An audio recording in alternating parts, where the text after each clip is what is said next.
We're about to do something that I haven't done in a really long time. Maybe even ever. I may have done it once a couple years ago. When I was recording Lego The Hobbit. God, that would have been like 4 years ago at this point. Clearly that never came out if you're a extreme swack lore diver. But A, we're gonna finish Mario Galaxy. That's not the thing I've never done. I have done that. But B, I'm going no cuts, no edits, because I'm gonna be so for real with you. A, I'm getting freaking tired of editing. It's taking up too much of my time for a type of video that I do really like. In fact, I love it. I think they're like great conversation pieces for me to refer back to see what was going on in my mind at the time. But man, okay, the reason is sort of twofold. I think A, I just like editing is getting pretty monotonous. But that's not the only reason. I do have an artistic reason for this.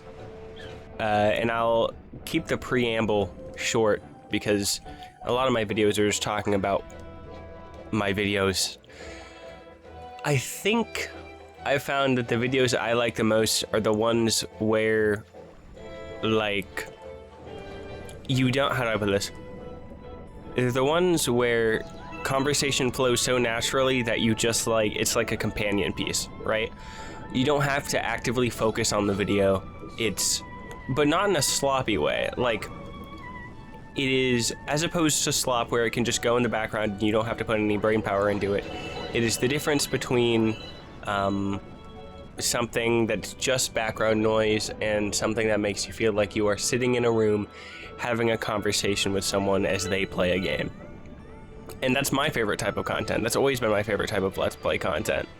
And I've hit a kind of philosophical barrier, artistic barrier with my Let's Play videos, because I don't think that cutting so much together when it comes to a conversation piece like this is actually conducive to, like, what I want from the video, you know? Like, what I think is actually, like, compelling about this type of experience. I make these videos because I think it's fun to have a, basically, like, the type of video that keeps someone company. That's why I like it. That's always kind of been my mindset. I love seeing people whose content I like. I like, how do I put this? I just like seeing how their brains work. Their yapping videos are usually somehow my favorite of their videos compared to their, like, really quality videos that they put a lot of hard work into. So, I don't know, I figured I'd try it out, and if it proves to be something that I like, A, great, I'm making better content, and B, that's a big workload off of me. I would rather spend time editing videos that require a lot of editing rather than, you know, this is the way I've always done it, so I gotta keep doing it that way. And I think it's just kind of a test, like a risk, sort of, like a creative exercise to force me to improve at commentary and keeping conversation up. Because no one could do that like Stampy. No one in the world, everyone who knows, no one could hit commentary perfectly like Stampy did.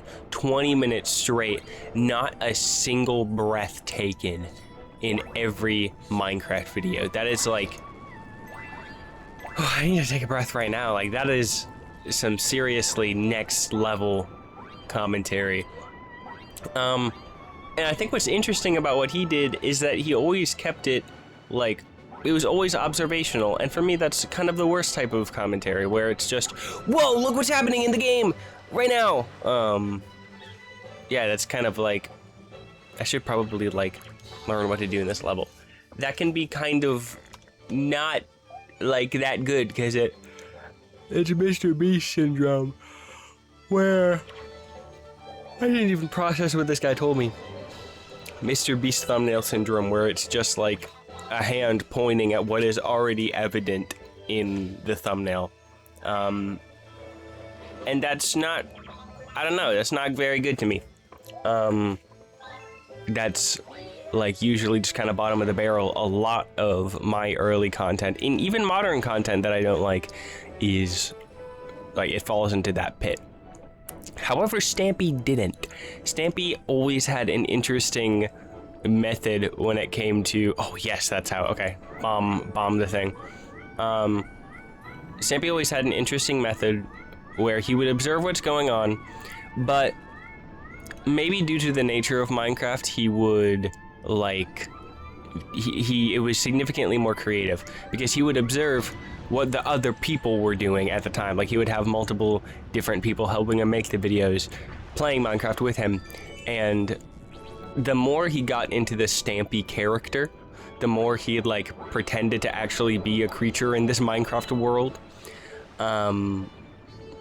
The more that reactionary commentary that isn't him just going off on a tangent talking about some kind of concept actually was like really qualitative. Like it really like it became incredibly impressive because it could keep your attention, and maybe this is an element of being a child talking, but it could keep your attention much longer than other people's Let's Plays because he just would not stop talking. Like that man just kept going, and it was really kind of impressive. Please. And I don't know. That's the type of thing that maybe, if not in the same way, because I much prefer doing videos about, will it not kill him? Okay. I still don't know why in the world this exists. If not doing it in the same way, I think that's a big thing to take inspiration from. It's just the sheer, endurance, the level of steadfastness you have to have as an orator to make like 700, however many episodes of that series of Lovely World, and just not stop, like constant train of thought. And it was never like, sure, it was annoying to some people, but it wasn't annoying to me because he's my goat. Yeah. Anyway, long preamble, but that's out of what, like 2-3 hours, however long this video ends up being. And I'm gonna be honest, I don't know if I'm gonna beat the game, because I've kind of started every episode since 5 thinking I was gonna beat the game, or at least planning to beat the game. And every time I underestimate how long Mario Galaxy is compared to 64. Because you can beat 64 in an afternoon. You cannot beat Galaxy in an afternoon unless you're like speedrunning it, or like so locked in on the game and every level that you've memorized. All of it. I gotta hit that yawn if I can. Oh, very good. Come on now. Oh. Ooh. Yeah, see, this I don't really like either, is that you'll just get a bunch of question blocks that have the star bits. Star bits are fine. They're okay, but they're not like, I don't know, irrelevant. I don't care to continue that conversation. Now, what did I go into this wanting to talk about? Because there was something specific I wanted to discuss. Oh, okay, yes. And I've spoken about this a little bit before. How do I put this in a like derogatory or reductive way? I say that as if people are gonna care. Oh no, guys! Let's Player Crucified for having opinion. I know I'm gonna upset a lot of people when I say this, but I actually like thing that is well liked. I don't know if I really like. You know when something is good. In fact, so good that you can't even point out a flaw in it. Drinking. I'm drinking. I wasn't talking about alcoholism. You know when something is so good that you can't point out a flaw in it? Like, it's so consistently great that there's just, like you would be reaching if you were like, well, actually, this is an element they could have improved. That's how I feel about Mario Galaxy. Granted, in things like that, in pieces of art like that, I find often that they really, they lower, how do I put this? The ceiling is lowered. You cannot reach as high highs when you make it so consistently good. Not because it's bad to make it consistently good or because you compromise anywhere, but because I find that I'm not going to do this level, actually. Sorry, bit of a rebel. I found that it at least in my mind, it's really true that experiences or games, films, series, whatever, that are just perfect, like genuinely no wasted time, often have less impact on me, like in a grander scale, because the the deal, not necessarily a compromise, but the deal there is that in its perfection, I guess you could call it a compromise. You kind of can't take certain risks. Maybe I haven't fully formulated the thought. Anyway, Mario 64. My Luigi meets Mario. Mario 64 is a game that is pretty perfect to me.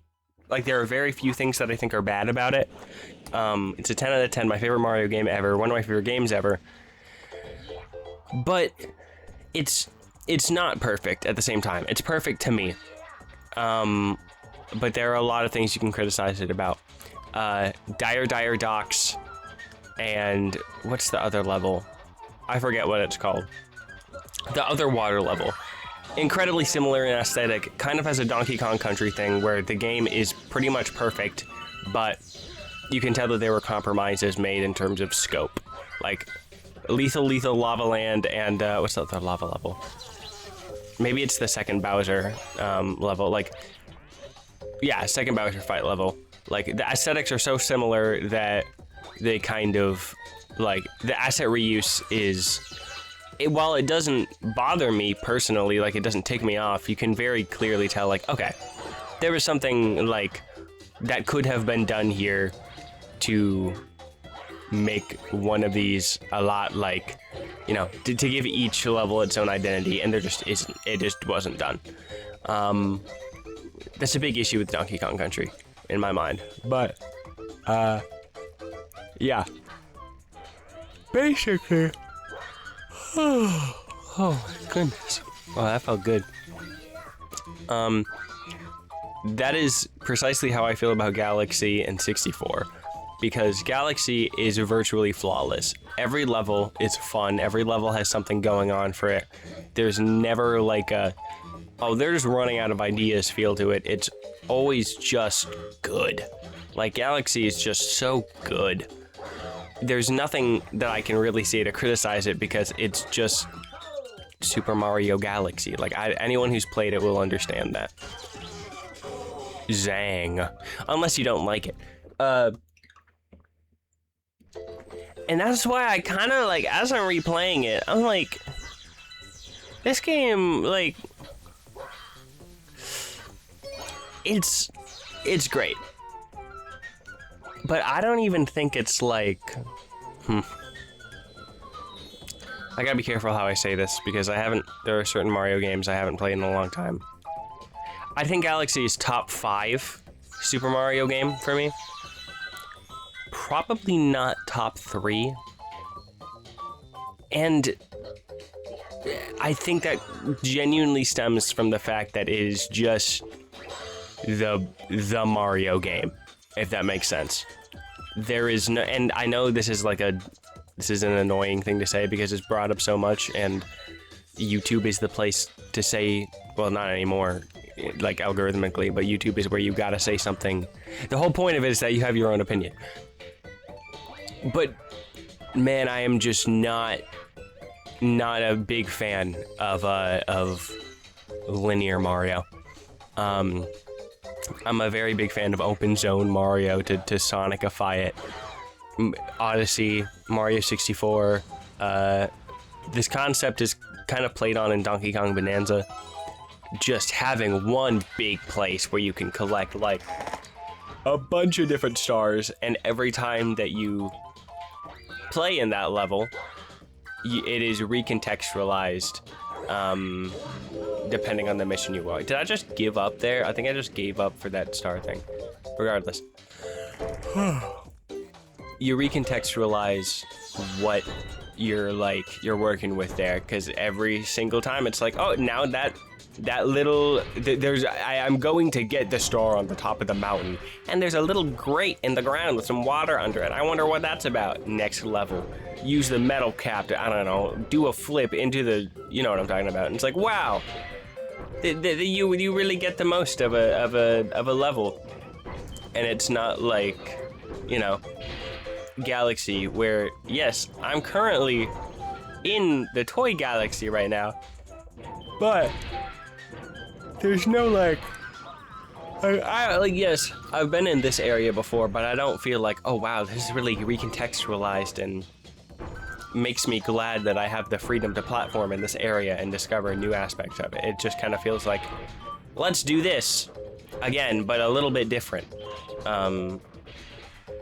Materially, we don't exist in the same level. It's just the same aesthetic and the same like layout, but the mission is completely different, and the environment will change as a result of that. But in Mario 64, it's just like, okay, go fight Bob-omb. All right, you beat King Bob-omb. Nice. Now, go race the Koopa Troopa. All right, cool, you race the Koopa Troopa. And little things change, like King Bob-omb isn't up there anymore because you beat him, clearly. But also because there needs to be a flag up there. But just enough will change so that it is like justified in what it is, if that makes sense. That's really important to me with Mario, and it's why Odyssey, I think, is probably like on par with 64. Not as good, but I think Odyssey is my second favorite Mario game because it's just souped up Mario 64, and the collectathon element of the moons is not something that I find it's not something that I find antithetical to Mario like some people may. I think it actually just like upholds the exploration. And whenever I get a moon, I'm not like, oh man, all right, it's just another thing to collect. It genuinely does feel fun. I understand that it lessens the impact, but that is in my mind, it is a Mario 64 versus Mario Odyssey discussion, not a Mario Odyssey versus any other game in the series discussion. Because I don't feel like, when I get a star in Galaxy, I'm like, okay, cool. I got a star. I beat the level. That was fun. I don't like remember any of them, you know? I'm not like, oh, remember Goop Mario blushes and Yoshi explosives? Whereas like, I remember slip sliding away in Mario 64. I remember freaking foot race with Koopa the Quick. I remember okay, I don't remember the names of any others, but I remember the chest one from Dire Dire Docks. I could go on. And I feel like that's kind of, and we have the same amount of stars as well. It's 100 or 120 in this game, but you know, you can use Mario 64 DS as an example there. There's just not like, it's just not comparable to me in terms of like gameplay quality because Mario Galaxy is really tight, really good linear Mario with excellent mechanics that recontextualize platforming in general, especially with gravity, and it's just an unreal game. Especially the time it came out, it was like, how does this game exist? And now it's just kind of like, I play it and I'm like, this is like Mario 3D World, but I'm spinning always. And that's not a bad thing at all. But I think for this gameplay style, I prefer 3D World. Because it feels a little bit more like it knows what it is, which is why I am inclined to prefer Mario Galaxy 2 to Galaxy 1, because it gave us a hub world, and I'm just like, great. Like, not a hub world, sorry, a world map. And I was like, I prefer that because it's the game just being like, okay, we are a linear Mario. Astral Observatory is excellent. It's such a great vibe. I love it. It does kind of clash with the play style of Galaxy. And it can feel, to me at least, like a chore to get from place to place in the Astral Observatory just to play another level, because it is gorgeous. I don't find it a super fun place to platform in. Granted, you can make that argument against the castle as well in Mario 64, but that place is fun to run around in, maybe because of the angle, you know, and there's a bunch of secrets to find. Same with Astral Observatory. Sorry, I'm sitting down. Ugh. Same with Astral Observatory. This is not relevant to my argument because it's not really like, you know, I can't empirically prove it. I just don't think Astral Observatory is that fun to run around in. This is gonna be a weird moment. Give me 1 minute to regain my breath. I've been talking for 20 minutes straight. 1 minute starts now.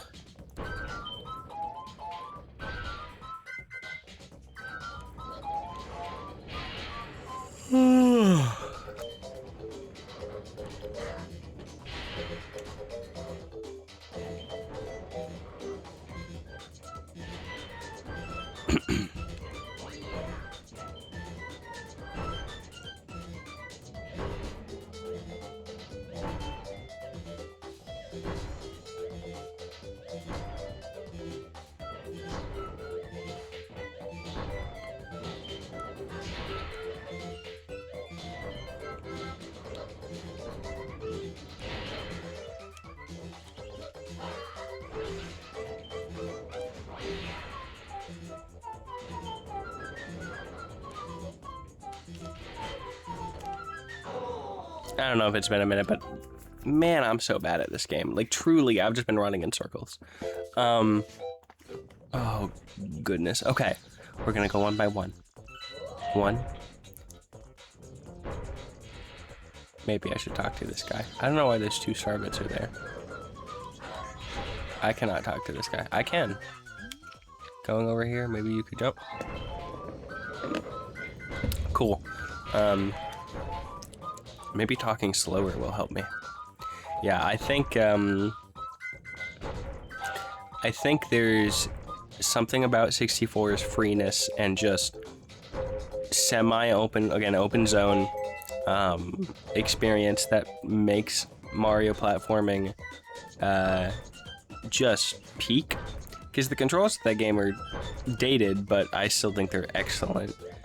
The feeling of running around in that game is like just classic. And the whole game, I think at least, should feel like an excuse to run around. The whole game is an excuse to keep moving. It's not particularly fun to move in Mario Galaxy, nor is it in 3D World. That's okay, it doesn't have to be. The fun is from how the levels are designed and the platforming and like the creative ideas at play, similarly with 64. But the difference is that once all the quality is put into that, which is an excellent, on its own, justifiable design philosophy, if you just had an open world, an open field to run around in Galaxy, no one would care. Because you're so restricted in your movement. There's no momentum. There's no, like, sunshine. Oh, finally.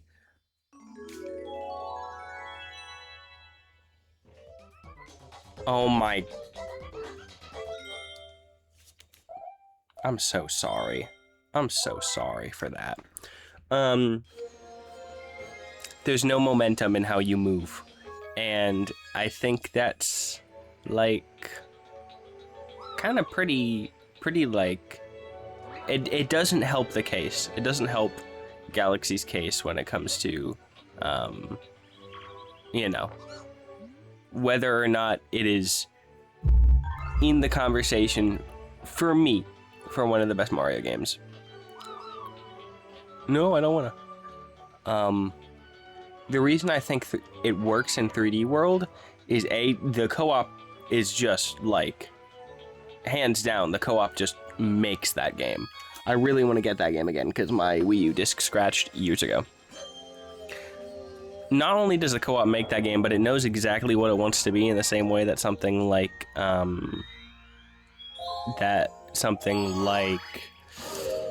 3D Land knows what it wants to be. And it just works perfectly in that context. I feel that Galaxy gives the aesthetic of 64 or Sunshine, but doesn't quite justify that, you know? And yes, while mechanically it is still you're returning to the same levels and recontextualizing them, again, it just feels so, like, physically restrictive and like non like the progression isn't exactly there, that it really falls flat in that attempt to capture that aesthetic. Because a big part of Mario 64 is, wow, I have the metal cap now, I can do this. Wow, I have the invisible cap now, I can do this in this level. Wow, I have the wing cap now, I can do this in this level. And none of that progression is present in Galaxy. Which again, is not a bad thing, but it is relevant to the type of game that it is. And I don't think it's a flaw that it uses 64's aesthetic in terms of its hub and its missions, but I do think that just means it's not exactly conducive to what I like about 64. Now, granted, Mario Galaxy is a lot better than Sunshine. And I love Sunshine, but wow, this is where that thing comes into play. This is where that quality over quantity thing comes into play. Not even quantity, but just lower lows for consistent. What am I talking about? Lower highs for the sake of consistency. Sunshine is pretty similar to Mario 64 in its design. Pretty, like, probably one of the most, like, until Odyssey, it was the most 64 game that wasn't 64. And wow, that game is unfinished as heck. And I say that with love, because it was the first series I ever completed. But goodness, that, oof. It's rough. It is rough, and I think that's probably, like, it makes it more understandable why they went the Galaxy route, because it's way easier to make a Galaxy game good than a open zone Mario game good. So I can't even blame them for that. Ooh. And also Galaxy just appeals, I think, more broadly to anyone. It's the most casual, like, home console 3D Mario game, not counting World, or 3D World, while still being completely original. in its concept and not like, you know, not compromising for that. So yeah, I've been thinking a lot about that recently because I really wanted to play Galaxy 2 again. And I'm thinking maybe the reason that I prefer Galaxy 2 to 1 generally, not as a rule, but generally, is just because, like, they really just leaned into it. They were really just like, okay, yep, Galaxy 2 is the one with the heartwarming story. Sorry, Galaxy 1 is the one with the heartwarming story and the big mainline Mario game aesthetic. And Galaxy 2 is just no business. Just all business. Just straight up, you're getting Mario. You're getting 3D Mario the way that we made it. You're getting some good old world hub. Sorry, again. World map linear action. And that feels really good. Like that's just, you can just jump into that game whenever and have a great time with it. So I think that's why it just works more for me. It's just easier to pick up and just goof off with. Yeah. And Galaxy, you can do the same thing with Galaxy, but I like the game's tonal consistency too. I like its tonal consistency more because I just have to do less mental gymnastics while playing to be like, is this really good? How does this fit together? Because look, I'm not one to look at Galaxy and be like, actually, the best looks at best thing ever made. I don't actually think it's the best thing ever made. I think maybe people are being a little too, they're glazing it. People glaze it. When they don't, no one glazes Mario Galaxy. It's Mario Galaxy. But yeah, that's been in my brain, and I wanted to formulate it. And I'll probably do that more later on, but I probably have other things to speak about. Oh my goodness, I really, really hope that I didn't just commit to this again and it's gonna take so long. It just looks like a gimmick. It is a gimmick. Great. I just have to do the normal thing again and I get another star.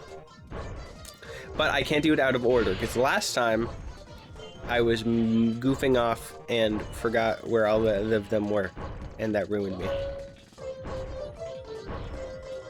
Okay. I think we're balling. Balling! I wonder if Luigi actually does control any different to Mario. I think he might. Oh, dang. Okay. I think he does control a little differently. And maybe that's it as well. Maybe that's an element. Maybe I would prefer this game if I kept playing as Mario. Maybe the whole gimmick of this series is kaput. Maybe it's not worth it anymore. Maybe they don't control differently at all. Yeah. Well, I had something on my mind that I'm gonna need to pick out. Oh, yeah. I got a Switch 2. That's big. Oh no. Oh no.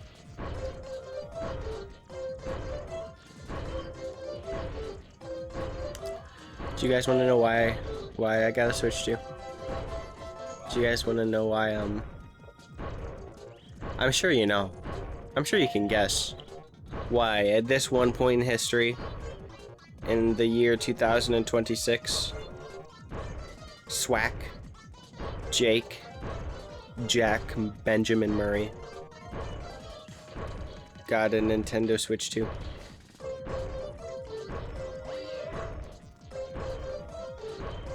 So, you know when you're like, you hit that point in your life where you become an adult and suddenly you don't have to talk about everything, and actually talking about things you have a great deal of knowledge on and passion for becomes exhausting, so someone will ask you a question and you'll just kind of create a non sequitur and just be like, yeah, so the like either pretend to not know something or pretend to not care that much about something and be like unhealthily obsessed with it like you actually are.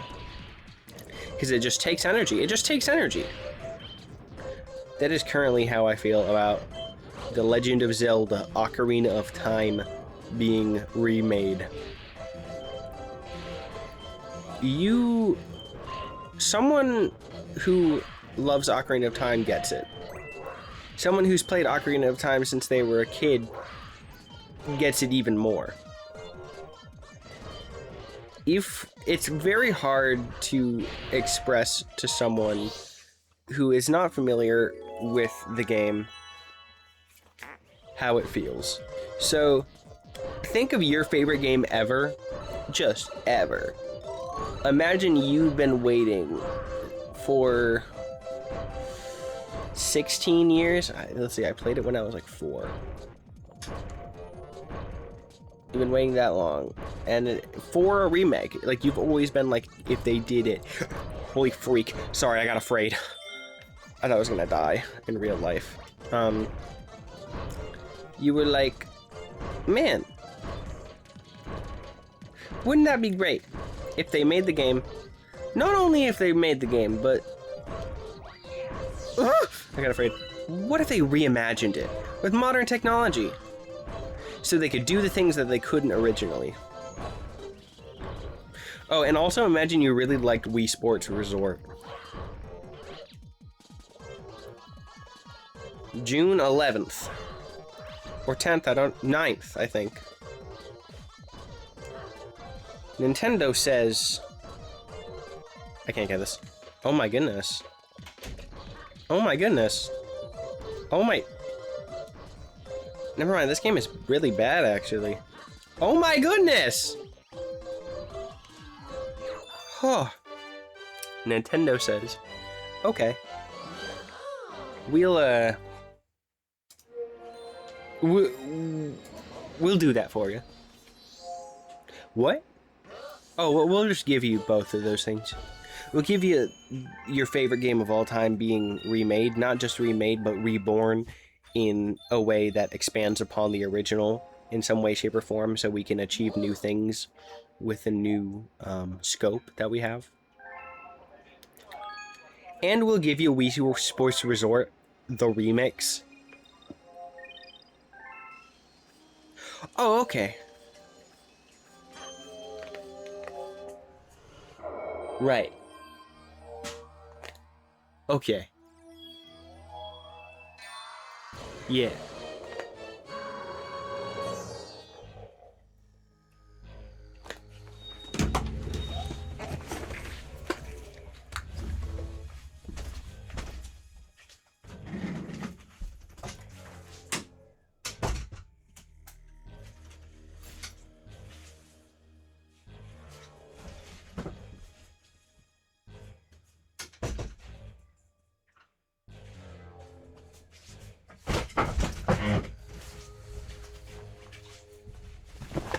What? I am quite excited for The Legend of Zelda Ocarina of Time on Nintendo Switch 2. I said in July of 2025 that I'll probably get a Switch 2 when the new Zelda comes out or they remake Ocarina of Time. This is the soonest I have ever bought a console in its lifespan. We got a Switch in August of 2019. We got a Wii U, I believe, in 2014. Got a Wii, I think, in 2008, 2009. I'm gonna be so honest,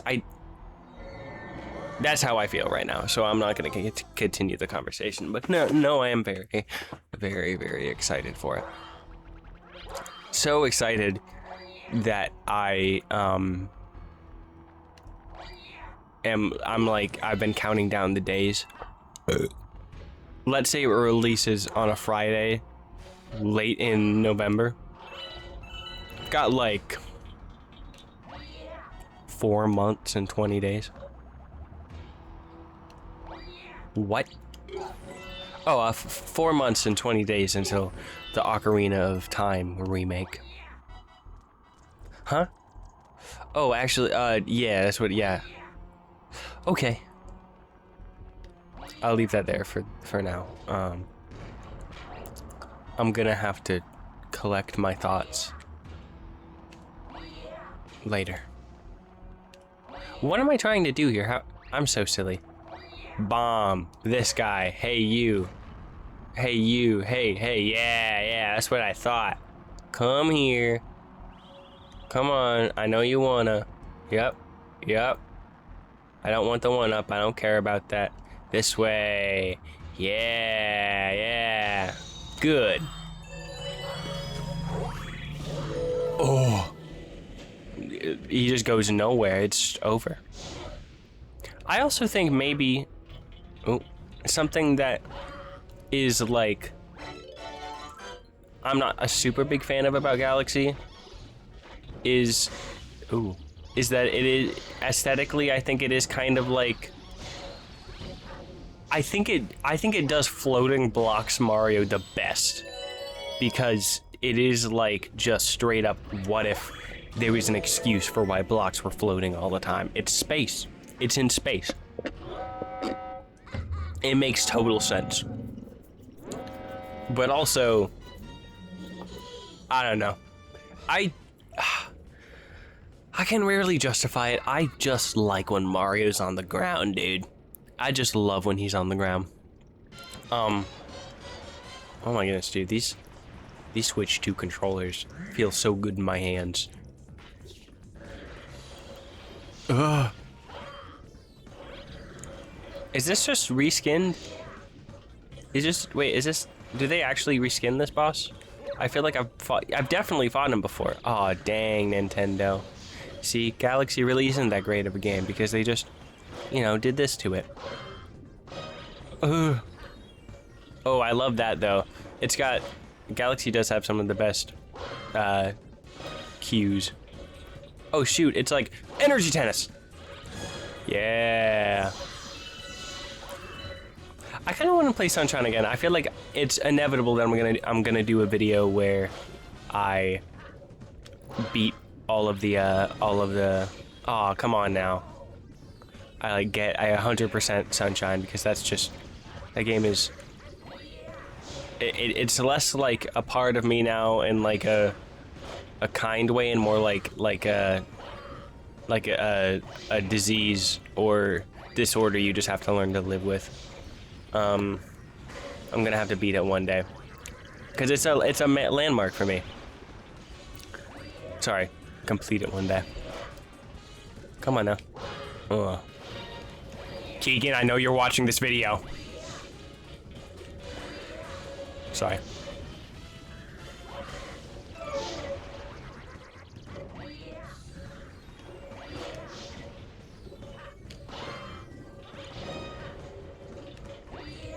Douglas, I know you're watching this video. Sorry.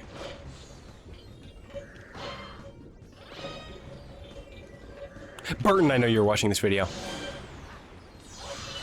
Sorry.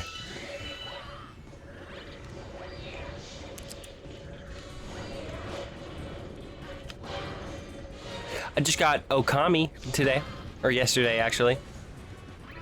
I thought my two Switch 2 games would be Bonanza, which is amazing so far. Such a creative game. And Okami. Even though it's not a Switch 2 game, I've been meaning to buy it for like 4 months, and it was on, 4 years, and it was on sale. So I am mad excited to start that. It looks gorgeous. Truly just beautiful looking game. I'm so proud of you, Luigi. Speaking of Luigi, I beat Luigi's Mansion for the first time recently, even though I've been playing it for years. Zang, dude. I like Luigi's Mansion more than Galaxy. I like Luigi's Mansion more than Odyssey. I like Luigi's Mansion not quite as much as 64, but if we're not counting 3D platformers, not counting, but like if we're not only counting games with Mario in the title. I think Luigi's Mansion actually might be one of the best stinking Mario games ever made. Because it's so Resident Evil, if you know what I mean. Like, the way in which they shoot that game, like the way in which it's visualized, the aesthetic of it is so, like, it's so clearly them doing a spoof on Resident Evil. They're like, what if Leon was the scaredy cat Luigi? And it's such a, like, we take it so much for granted now, but it's such, like, a novel and funny concept to put Mario not just in a cartoony, like, cartoonishly scary type of environment, but in a cartoonishly scary type of environment that just so happens to be, like, actually liminal and actually...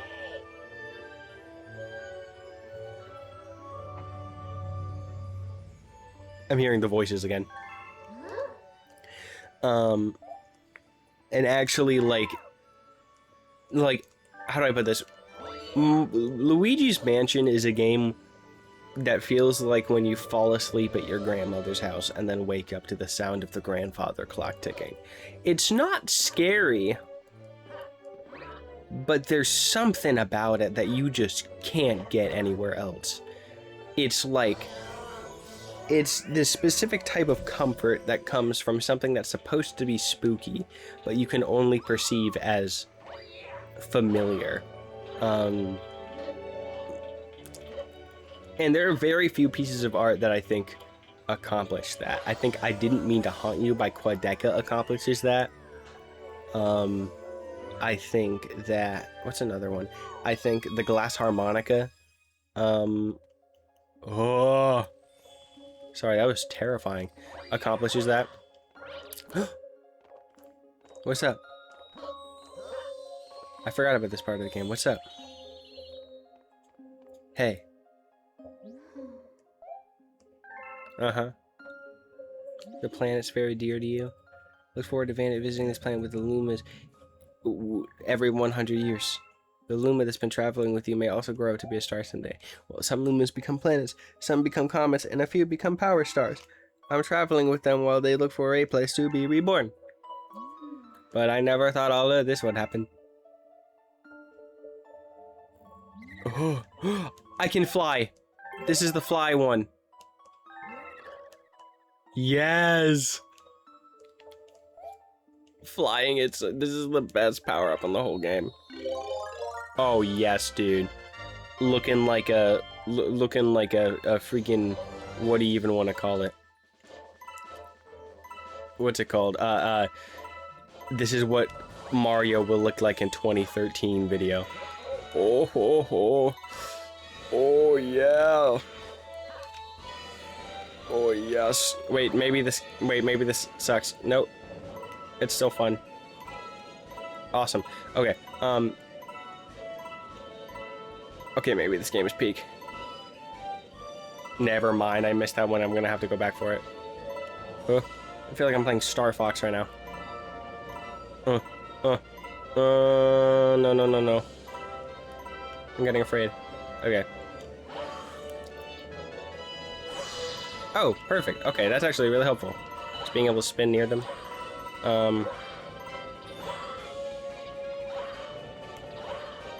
Yeah, there's something like Luigi, like there's something when I play that game where it's just like, no matter, like, and it is a very fun game, but no matter how like small it is in scope or mechanically like dated it can be, dude, there's just nothing like it. There's no, something about GameCube's lighting being so harsh and like the exposure being so like cooked on that system really adds to it, and it's why like every Luigi's Mansion after that, they're still gorgeous looking games.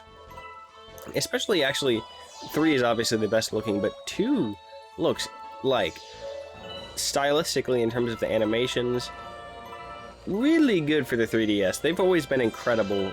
Like, Luigi's Mansion is always where Nintendo has really pushed their facial animation, and just character animation in general. Regardless, you just can't, you can't beat Luigi's Mansion when it comes to vibes. And it sounds goofy, but it genuinely is like one of the most like impressive games I've ever played stylistically. because it just is straight up. What if we made Mario like liminal? And it is, and it truly is, in like such a like non like it's not gimmicky. It just is what it is. It's not like Donkey Kong Bongo Beat or Super Mario in the backrooms? it's just good. And that's, I don't know, that's a beautiful thing to me. How do you guys feel about Rent? I don't like it. I mean, I'm fine with it as a concept, but I don't like having to deal with it in the future.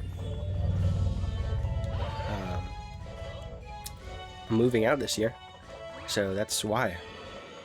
Dang, dude, by the time I started this series, I was unemployed, freshly out of a job, and now I'm employed and about to be freshly out of a job because I'm moving. But hey, ain't that the circle of strife? Circle of strife. You know what I'm saying? Oh, exercise. I thought you said extra. Read all about it. Where is that last little bugger? Where is it at? Ooh.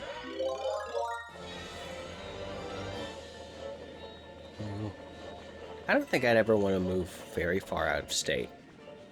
Like, I would do it for maybe 3 years, have a breakdown, like, question the purpose of my life, and then come home. Because, like, I don't know about you guys, but there's just, like, a profound level of, like, purpose in life I feel lost whenever I'm too far away from home.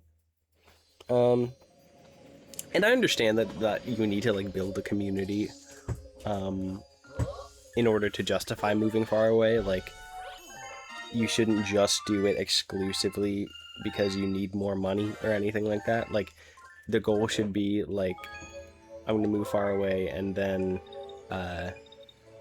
you know, maybe it's for a job, maybe it's for just because you like the area, whatever. Ultimately, it should be so you can just start a new adventure and, you know, like, build a community of friends and family there. And that's a very beautiful thing.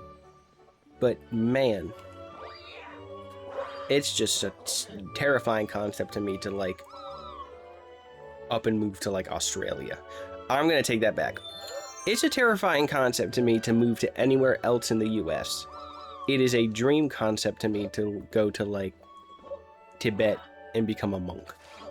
That's like, in another life, that would be what I'm doing. There's just something so, like, One Piecean about, just going somewhere from a couple years, fully changing your life, and, like, experiencing what it's like to be someone of a different profession or vocation. Then just going back, or just doing something new. Like, that's awesome. Like, you can just, like, that's a journey. That's an adventurous life, you know? I gotta, like, that truly is I don't know. It's something that is very dangerous, and you can't fully justify it unless you, like, kind of have, like, no loved ones, if that makes sense. Like, well, okay, that's not true. The part you can't justify is, oh, I forgot how weird this place looks. The part you can't justify is the part where you, like, you go so, so far that you, like, cut off contact with people who are from where you're originally from. If you're just moving far away and you still have family at home, that's, you know, that's just life. I forgot about this place. The Deep Dark, like Minecraft.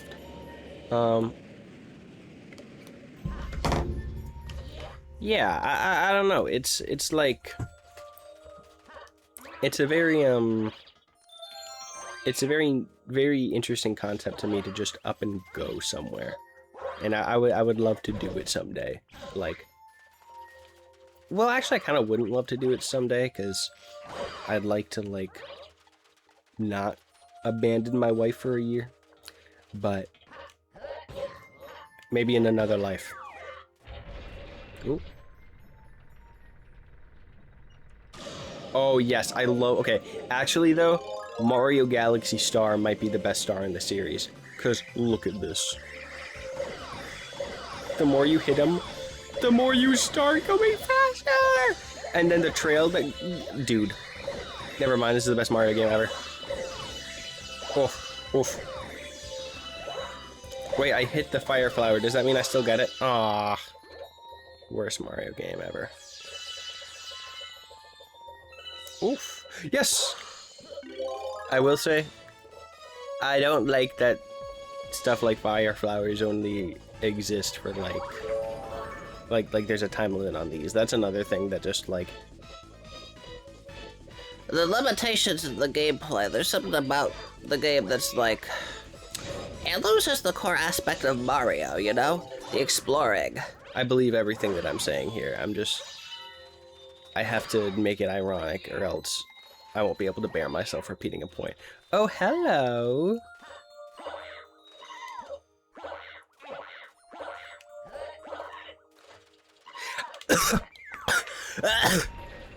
Okay, I'm not gonna finish that thought.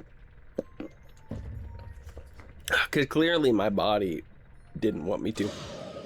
Oh no. Oh, I'll make it.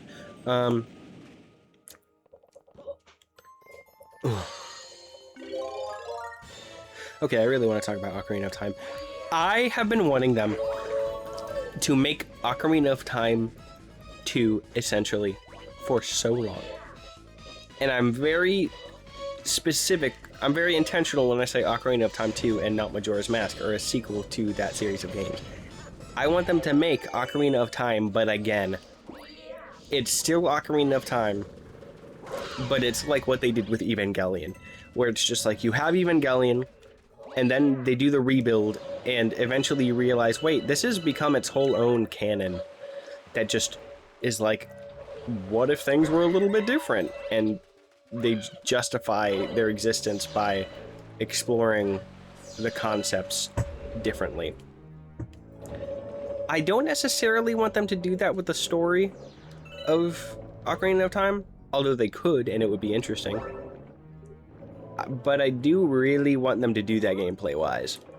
I've always envisioned in my mind just Kakariko Village, but bigger and different. Like, you walk in there and it's the same exact layout, but there's just more space between things, allowing for more detailed and unique environments and more content to be hidden. Like, just something around every corner, you know? Not in an overstimulating way, like, I still want the liminal kind of, like, empty air between stuff feel that the original had. But unlike, I think, a lot of, not necessarily detractors, but commentary as it relates to the game, I'm not going to be upset if they Breath of the Wildify it. Like, Breath of the Wild is kind of like one of the best Zelda games, and as someone whose favorites are Ocarina of Time and Majora's Mask pretty much interchangeably, it, like, I don't know. I don't want Ocarina of Time again, because we already had that with Ocarina of Time 3D, and that game is perfect. Like, it serves its purpose entirely. Like, it is the Ocarina of Time remake that, like, was needed. It perfectly captures the original art style and all the concept art. I don't want that again. That's not needed. Like, I am against the claim that the new art style is bad because it's not faithful to the original, because I think it needs to be somewhat unfaithful to the original, because it needs to justify its own existence. And just recreating Ocarina of Time in 4K that I think it would undermine the great risk that Ocarina of Time was in the first place to just make it again. It would be a little slopcore in that sense. Not that there's anything wrong with remakes inherently, clearly. I love them. Like, what we're playing right now, this is a great port. 60 FPS is very good. But at the end of the day, like, what are you gonna prefer as an Ocarina of Time fan? Just Ocarina of Time again, or Ocarina of Time but potentially better? Not necessarily better, again, I get it, but just, I don't care if it's faithful to the original, quote unquote. I care that it makes me feel the way that the original did when I first played it. And that is all that matters. And I really am excited for it because it looks like that's what they're stinking doing. Oh, my bruised and broken body. Never get employed. Man, am I happy that that's what they're doing. Because, oh my goodness, I have so many wants. I was thinking about this at work the other day just as a way to pass the time. Okay, voice acting. I'm honestly really excited for us to be given voices for Nabooru, and Naruto, and Impa, and Darunia, and all those guys. And I don't care if it's bad, because Breath of the Wild had kind of bad voice acting. And it's still Breath of the Wild. Like, there's not, like, I am a anime dub only watcher. I will not care. Regardless, some things that I want to see. I want to see a version of Hyrule Field that is either exactly the same, because again, antithetical to everything I just said, I would be fine with that, just seeing beautiful beautiful Hyrule Field in big 4K. That would be gorgeous. But also, if it wasn't, and if it was totally new and bigger, heck yeah, baby. It would, because, and I've always thought this, Ocarina of Time is a very impressionistic game, where, in the same sense that, impressionistic painting is a valid form of art, because it is basically saying, like, the beauty of it is that in its limitations, in its, like, refusal to use more clarity in its strokes, it creates a type of thing it's as if you're seeing it in a dream, and every necessary aspect of the image is there. Like, every aspect that is necessary to, like, recognize what you're seeing is present. But there's something just off enough about it that it makes you feel like you're kind of in a dream. It makes you feel like you're in an impression of reality, like a visage, rather than actually what you're seeing. And that's a very beautiful thing about Ocarina of Time, because, and that's kind of why, like, so many older games have such a unique and hard to recapture feel to them, because they just couldn't make, oh, come on now. They just couldn't fully realize their intentions, so they had to cut corners, and they had to make Hyrule Field small and empty, but still the impression of the impression of the land of Hyrule is so much larger than is actually there. Like, you can look off in the distance and see the skybox or a background and be like, I wonder what's over there. I can never know. It is truly, oh, okay, it's just right there.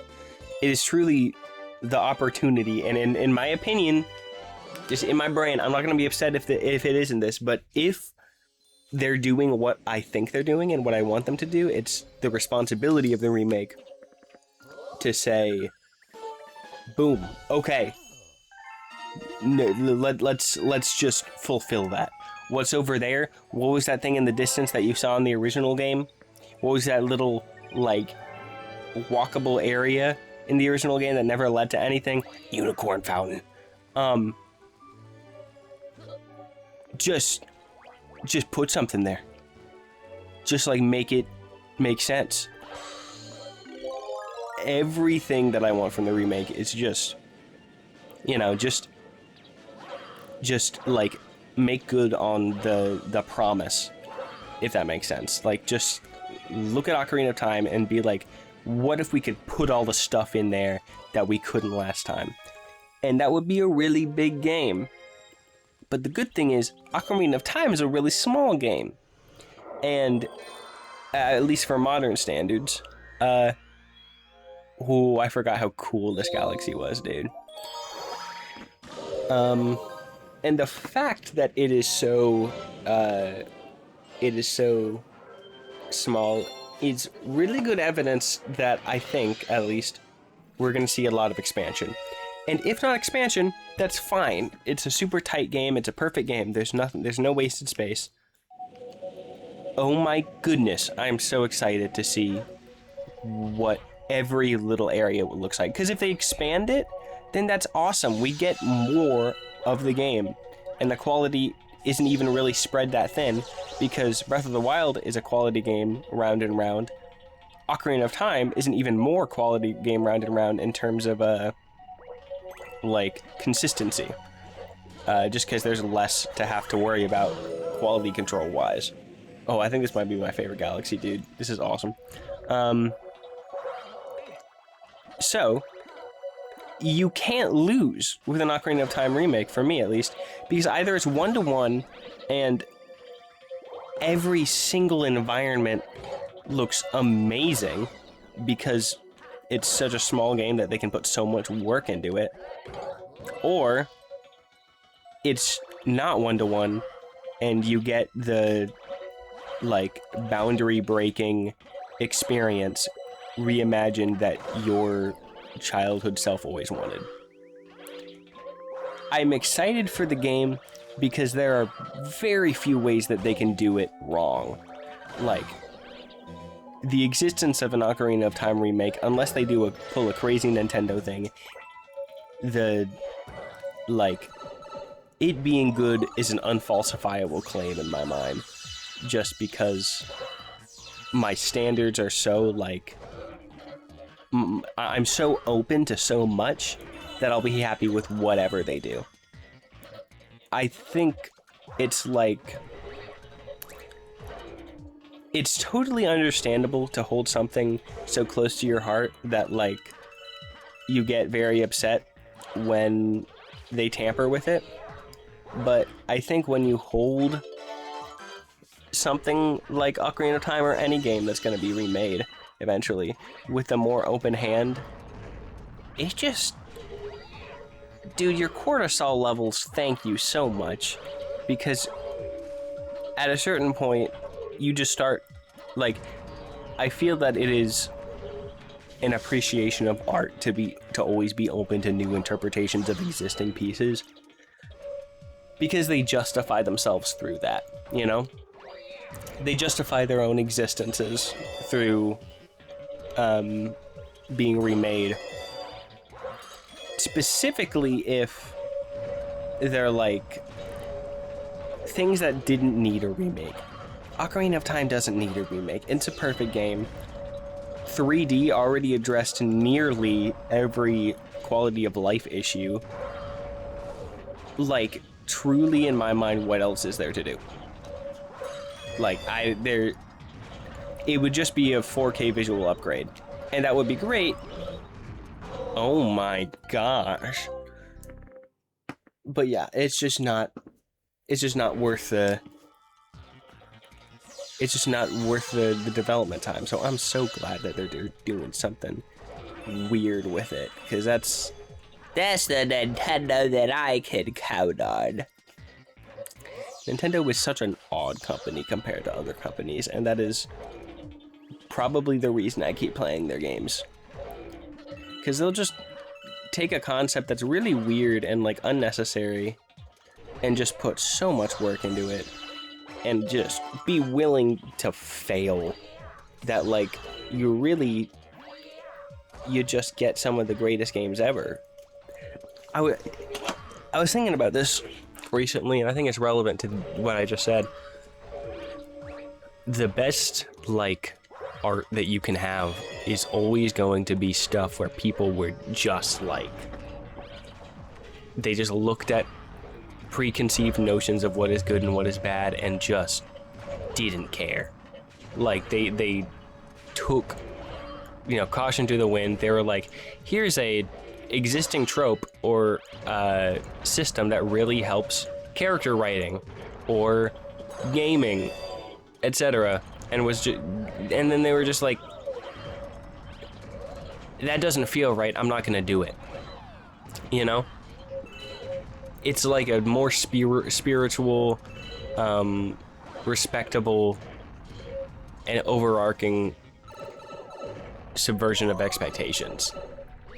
Because when we say subversion of expectations, we usually mean moments in traditional art, whereas I'm talking about art that's just like takes risks that just wouldn't sound like a good idea on paper for anyone involved in the experience, you know, just like maybe a psychological thriller that like deals with and tackles subject matter that is seen as very menial or casual and non-important to your average viewer, but they do it in such a good way that it's incredible. Like when the base concept of something is like, the author is so brave as to like fully commit to it, knowing that it'll be a deal breaker for like near instant deal breaker for so many people, just the sheer concept alone. Like that is where we get like life-changing art in my mind. That's where we get like genre defining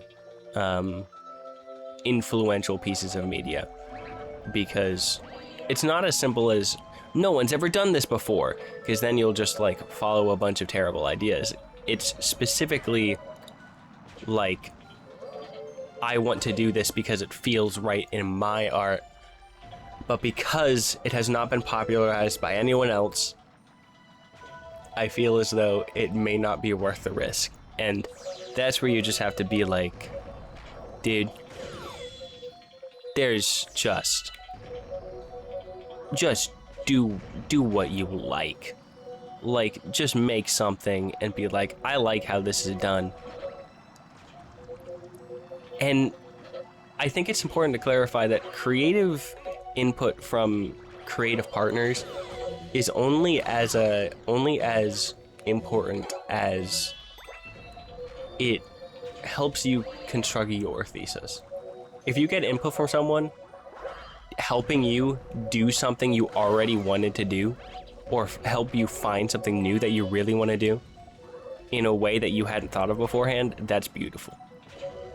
But the creative help of others really should only exist to, like, as an artist, to further your own thesis, because eventually, once it becomes an amalgamation of what you've asked for help with from everyone, it begins to lose its bite, because the more accessible it becomes to everyone, again, the less it justifies its own existence. Like, you want to achieve something with your movie, right? And your friend is like, well, maybe you should do this. And you're like, wait, you're totally right. I'm very passionate about that idea. That's way better. That's amazing.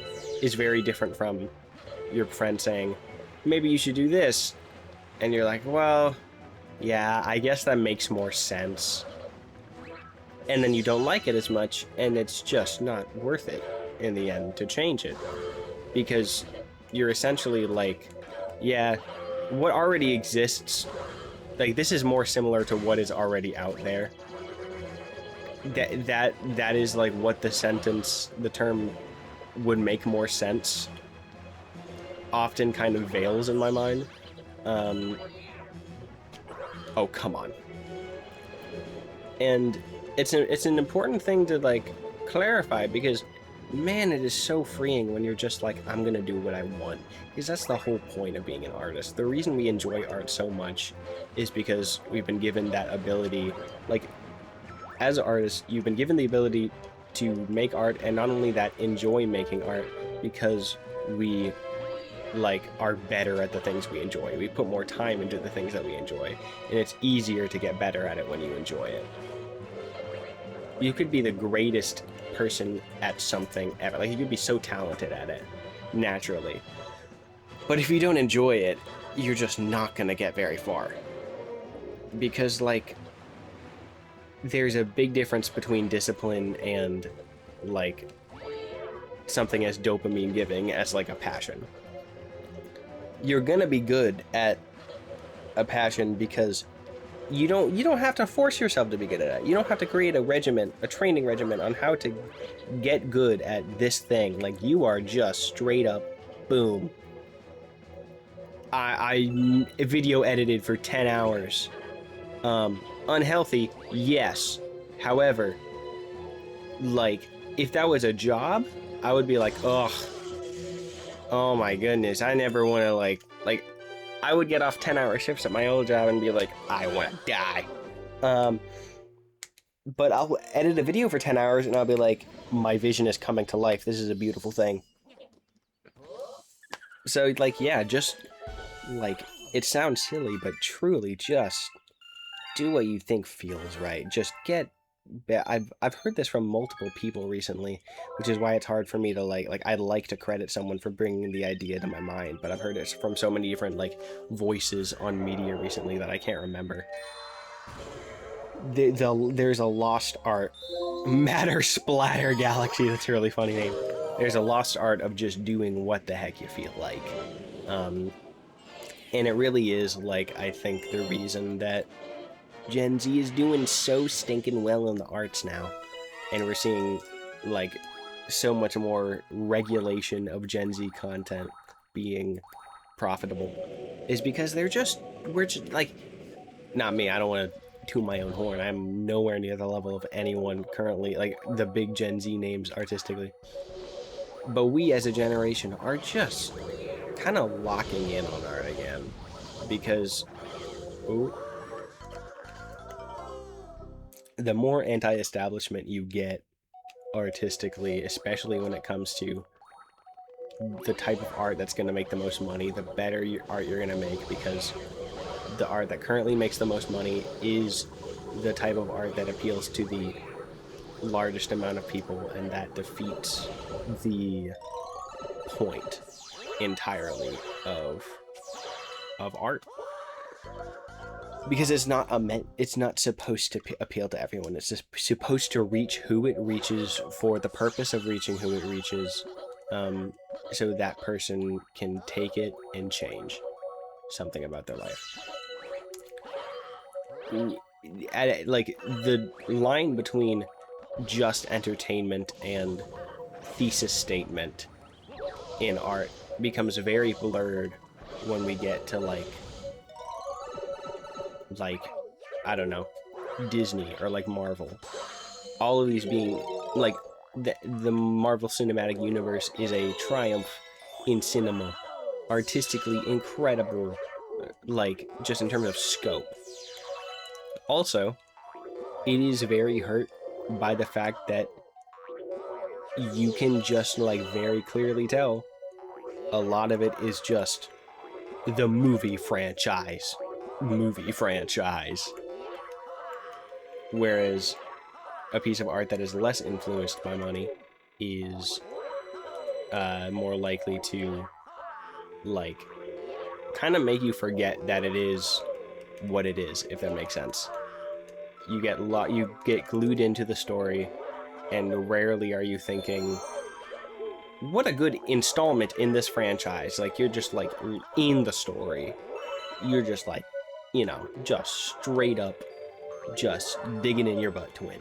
Like, you are really, you know what I mean. And I think that's what Gen Z is locking in on, and I'm very proud of them. truly, you just gotta make what the heck you want to make. Make what the heck you like to make. And it's one of those rules that is like, we hate to hear it because it's just true.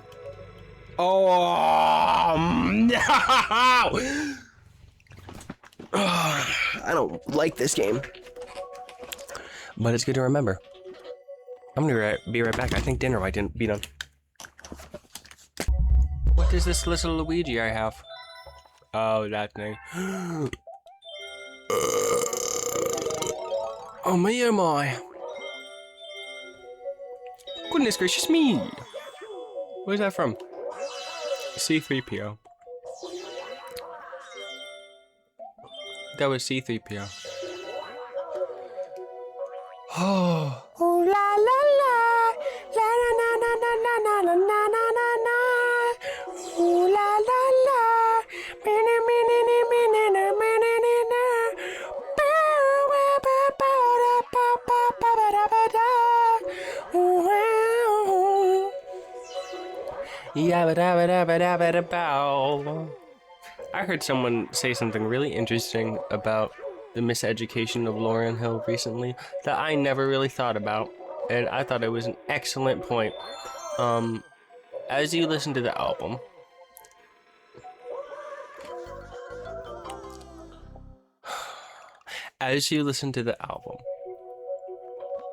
the school skits, none of them include Lauryn. Not a single one includes Lauryn G. Hill.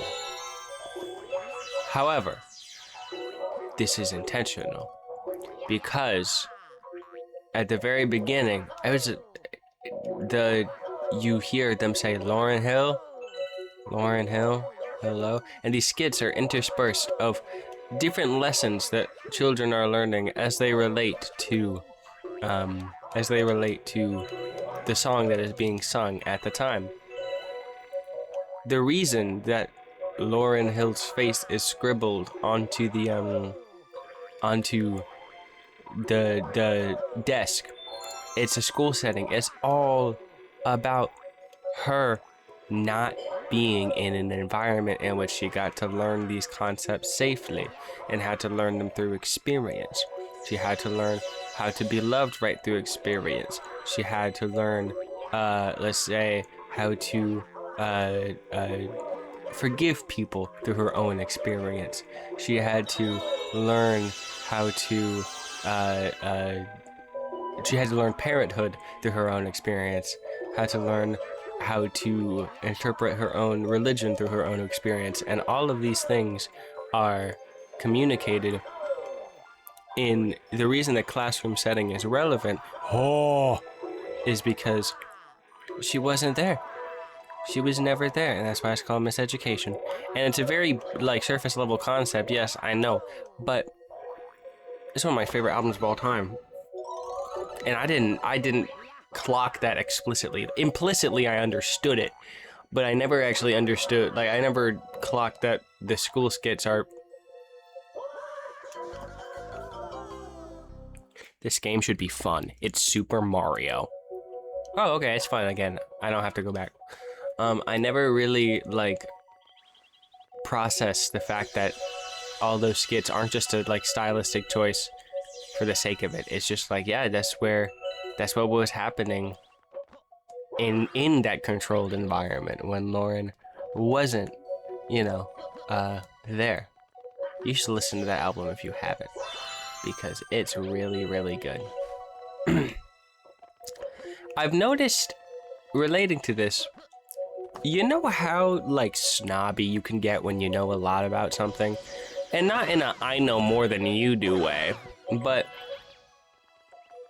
I've realized this with music, because I listen to a lot of music. I'm not an expert or anything, but I listen to, I enjoy studying the history of it through, giving... Oh, heck yeah.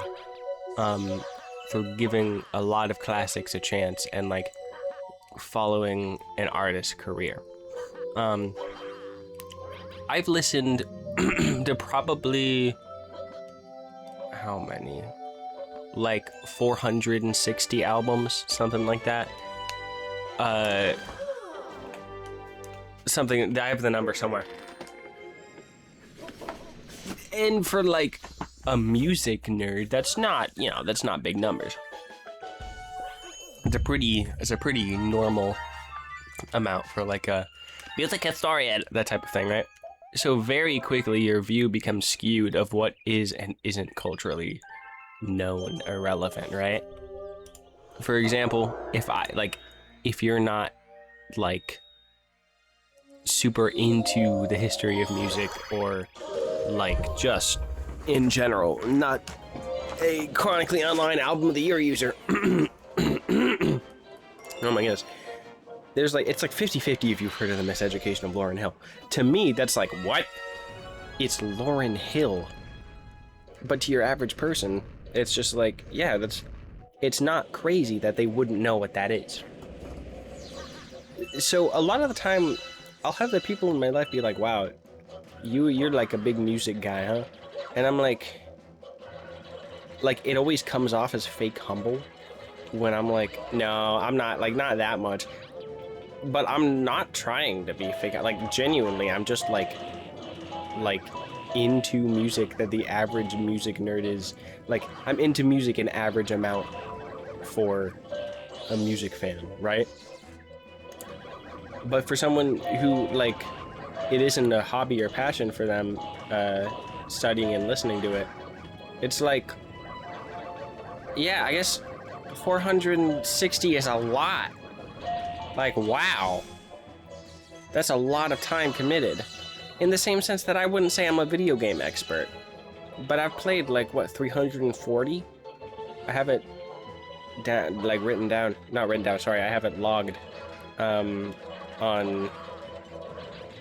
the letterboxd equivalent. Oh yeah. I hate this. Wow. This is scaring me a lot.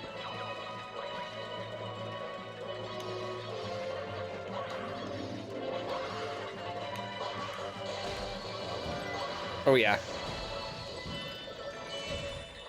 Okay, good. Oh. So yeah, I don't know. Like, perspective is everything in regards to that. But it can land you in some hot water situations where, like, you make the people around you feel kind of bad. Because you're like, what, you don't know about that? But it's less so that you're like, oh my goodness, washed. It's more so like, oh, epic, I can show this thing to you now. I'm so glad you didn't know about this. Now I get to share this experience with you. But in conversation, it can come across like, You didn't know about this classic? Wow, you must be a normie. You must be a normie. And it's not, it doesn't come across as particularly conducive to a good conversation. Dude, I think this game might be an 8. This gravity stuff kind of be ticking me off sometimes. Like, sometimes it's just too much. Sometimes it's like, oh, you're going this way, and then the controls mess up, and you're going one way. I understand that it's very hard to get that right, but come on now. Is it that hard? Yeah, it definitely is. I'm being facetious. I respect game developers. Oh.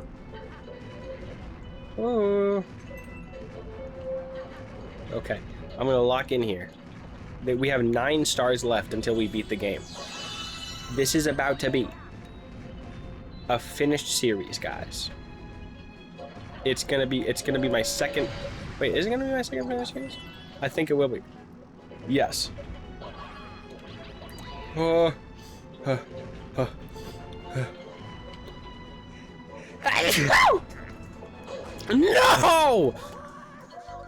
I'm actually upset about that. I'm actually upset about that, dude. Okay, we keep going. You know what I want to pick up? I want to pick up Super Mario Bros. Deluxe. Maybe it's not Deluxe. Oh, Super Mario All-Stars. Not the one I'm playing right now. But I want to pick up that the Super Nintendo version and or the Wii version where it's just Mario 1, 2, 3, Lost Levels, all of those in like just refurbished to look prettier, because that art style is one of my favorite Mario art styles ever. Keeping the original like Mario 3 pixel art, but just like prettying it up with an expanded color palette. I'm not gonna get mad. That's so like oh my goodness, it's the best sounding, like right next to Mario World. It's the best sounding Mario game as well. It sounds so good. You can't really like, my fists clenched. You can't really express it through words, but check that out. Look that up if you're watching this video and you don't know what it is. Like,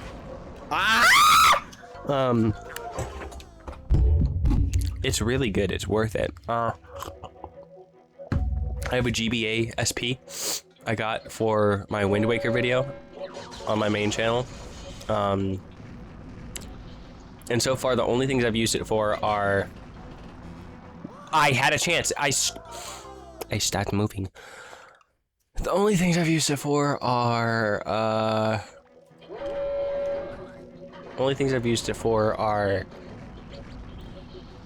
What's the word? Oh, motorcycle. Pokemon Ruby, the Tingle Tuner, Pokemon Leaf Green, and Sonic Advance 3. All respectively incredible games.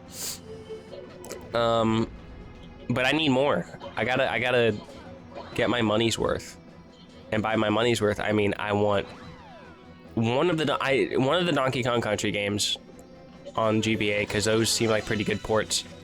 And it's, oh yes, I don't know if you can own them anywhere else. I know Switch Online, yeah, but is there any other like platform that you can own those games on anymore where you can just buy them on their own? I don't think so. 3DS eShop's down, Wii U eShop is down.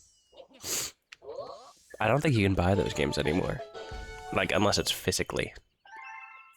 And I would rather have it physically on the Game Boy Advance than the SNES, because I have not been able to connect my SNES to the TV at all in all the time that I've owned it. Which, granted, it's only been like 2 years since it was my dad's old stuff that we found. But yeah, I have a lot of old. I guess how you put it, a lot of old consoles that I've never actually like given a good crack. I have NES, 2 Super Nintendos, and a Dreamcast. I do own a Dreamcast, which is a really cool thing to say, I'm not gonna lie. I would love to get Sonic Adventure or Sonic Adventure 2 physically. That would be amazing. Sorry, I was just putting the wrist straps on my Joy-Con 2s. They're not really that helpful, I'm not gonna lie. The controllers are already comfortable enough, they don't need this. Regardless, yeah, I really do think that whatever I was talking about just left my mind, guys. I don't remember what I was saying. What was I saying? Oh, yeah. Only game I have for the Dreamcast is Tomb Raider. And I don't remember which Tomb Raider it is, but when I tried to play it, the controls were so, like, impressively obtuse that I just couldn't do it. What games would I like on that, actually? I'm really curious. I would like to play on the Dreamcast. I would like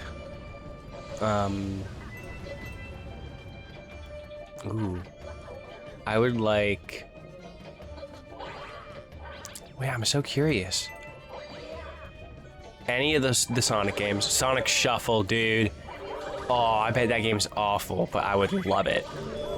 I don't know what other games are in the Dreamcast. That is Half-Life. What's it called? What's the multiplayer Half-Life game? I don't remember what it's called, but if that because I remember Blue Shift was originally going to be the Dreamcast port.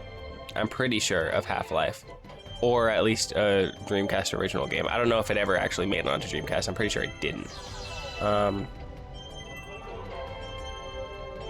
Maybe it was a different console that had that multiplayer Half-Life game then. Then I really don't know what I would want for the Dreamcast. Wait, let me look this up while I'm playing. Sorry. Maybe the Dreamcast was a kind of bad console. Who would believe it? Oh yeah, there's nothing here, guys. I'm not gonna lie. Star Wars Racer. Okay, Sonic Adventure 1, Sonic Adventure 2. Jet Set Radio would be awesome on the Dreamcast, though I have that already on PC. Wow. Wow, this is not looking good, guys. Best Dreamcast games.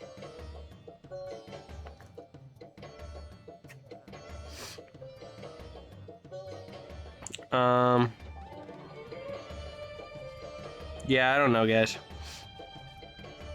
Soul Calibur. I could get Soul Calibur. I've always wanted to play Soul Calibur 2 because of Link. Oh, I don't have any tasty star bits for you. Not enough. I don't have enough. Sorry. 64 like my name, Mario.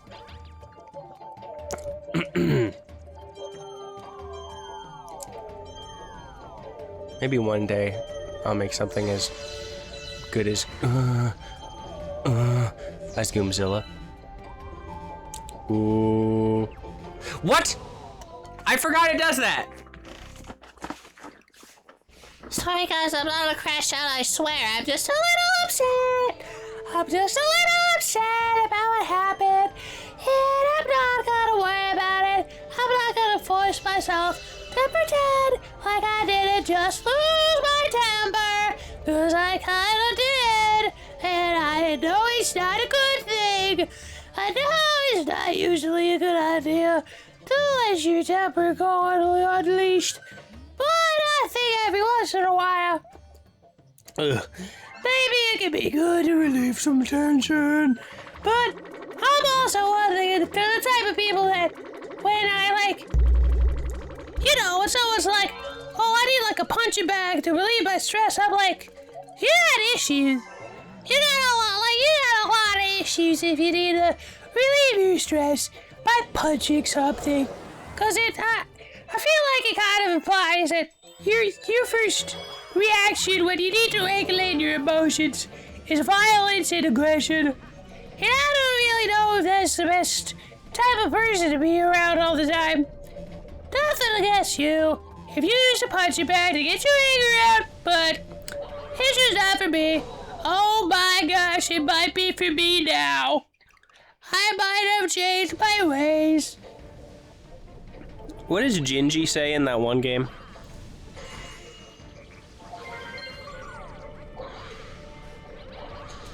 How do you like the taste of me now? That's what he says.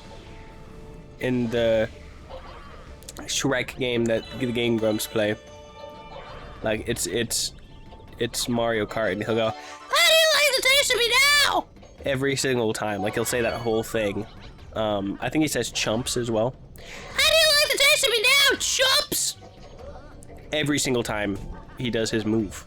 How do you like the taste of me now, chumps? Like, imagine that every single time that Yoshi passes you.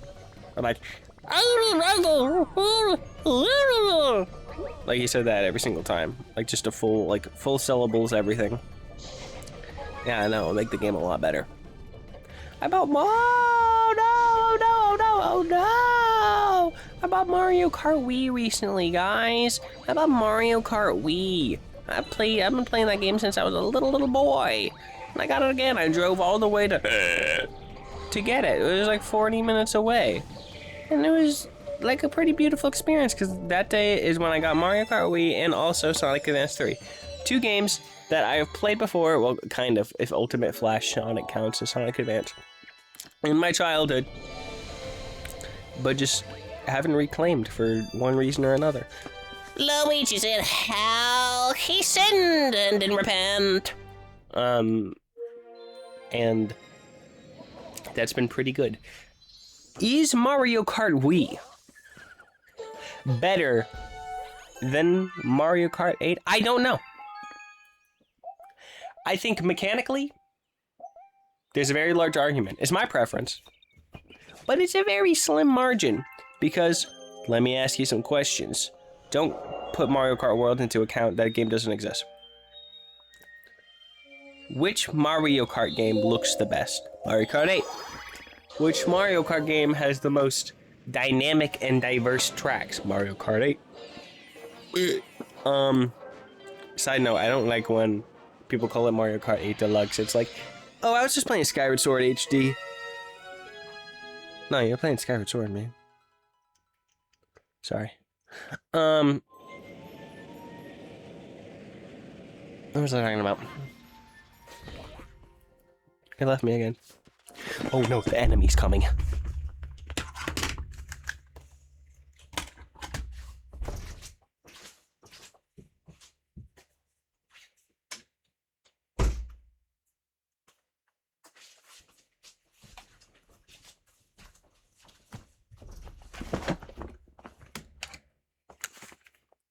I'm back. Guys, I got the enemy. Okay, alright.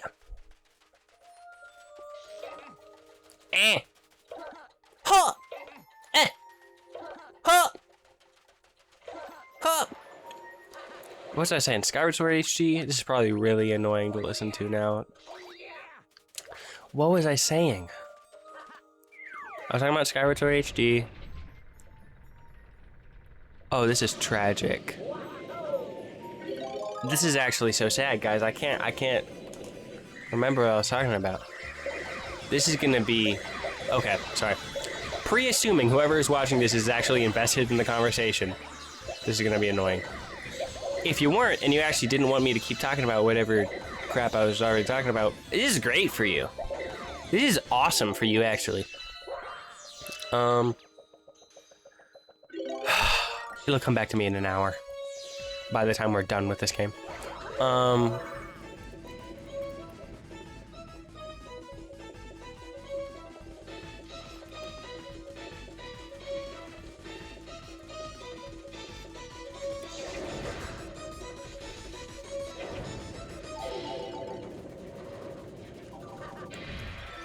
I'm sweaty.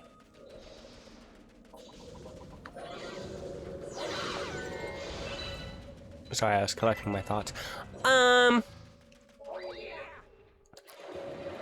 You guys know, like, when you're, like, really little and you, like, shoot someone and, like, it just kind of stays with you forever?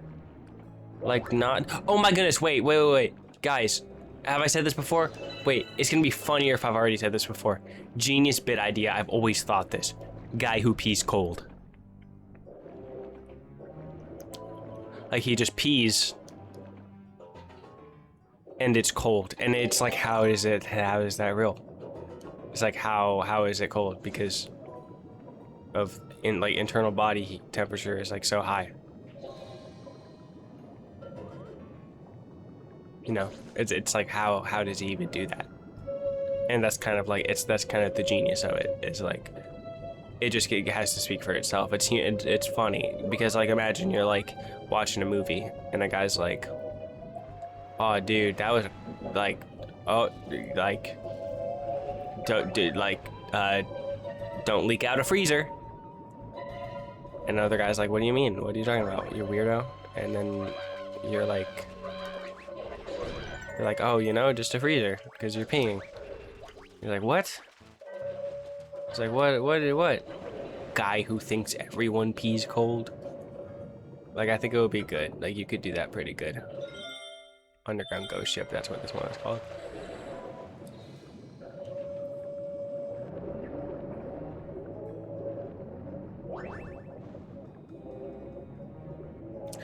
I don't understand why Link's hair was pink in A Link to the Past.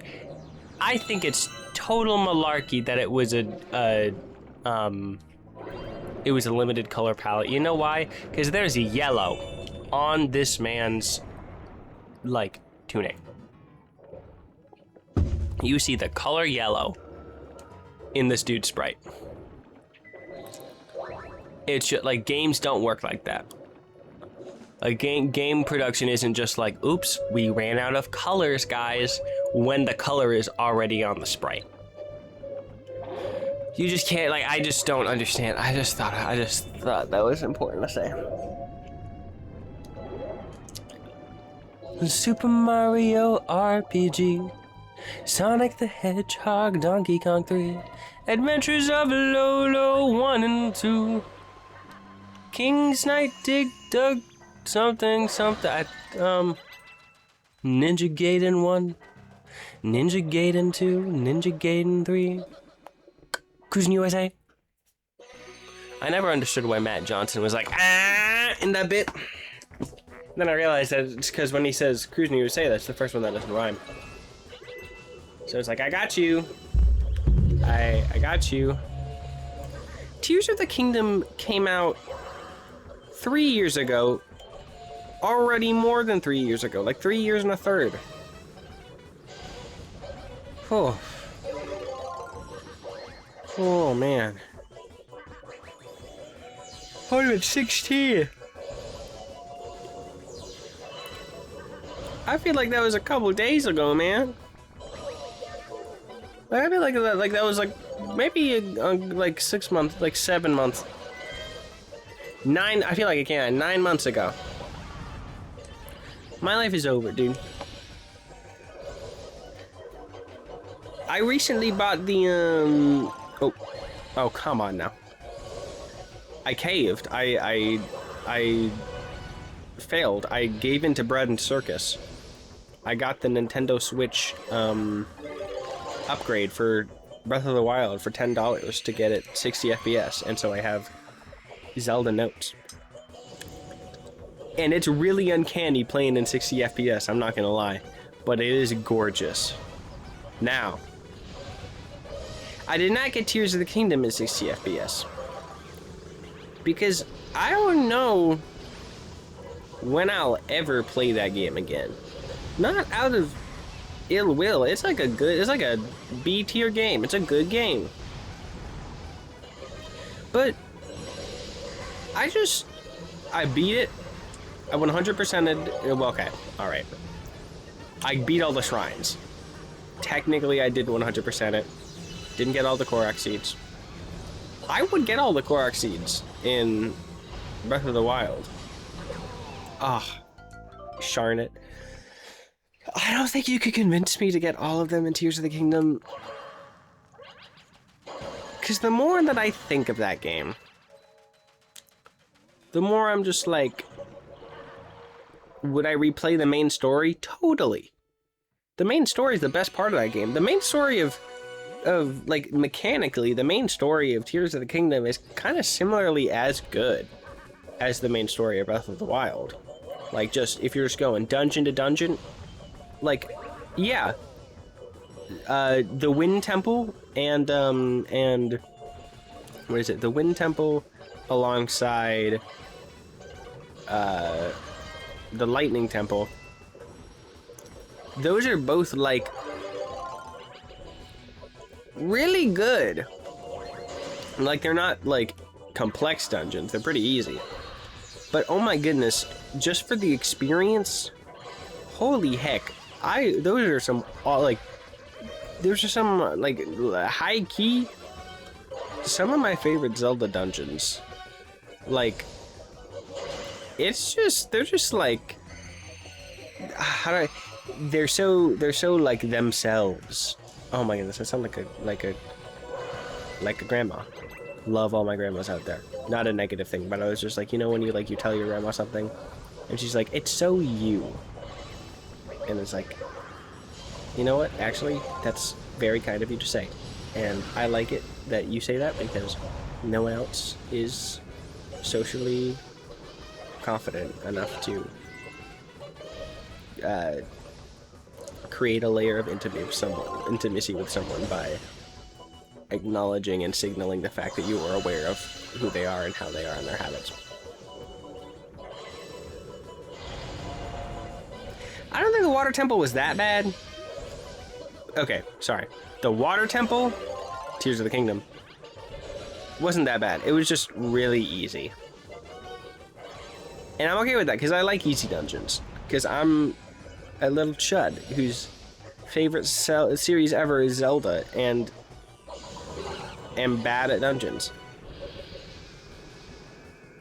Water Temple and Ocarina of Time is the best. It's the best dungeon because it's the dungeon that, like, oh come on now, it's the dungeon that I remember the most. And sorry, I mean yes, in a certain sense, but more so, it's the dungeon that, like, I remember the least. And that's what makes it so fun to play, because it's like, oh shoot, this is actually, like, still kind of, I did that to dodge it! This is actually still kind of challenging. I'm enjoying the challenge of this video game. Not this one.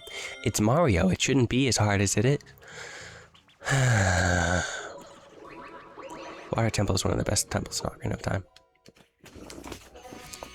I think, in order, Ocarina of Time temples for me. Least favorite? Counting them all? I don't know, I love them all. I guess Jabu Jabu's Belly, even though I love Jabu Jabu's Belly. And then Great Deku Tree. There's 8 in the game, right? 8 is Jabu Jabu's. 7 is Great Deku Tree.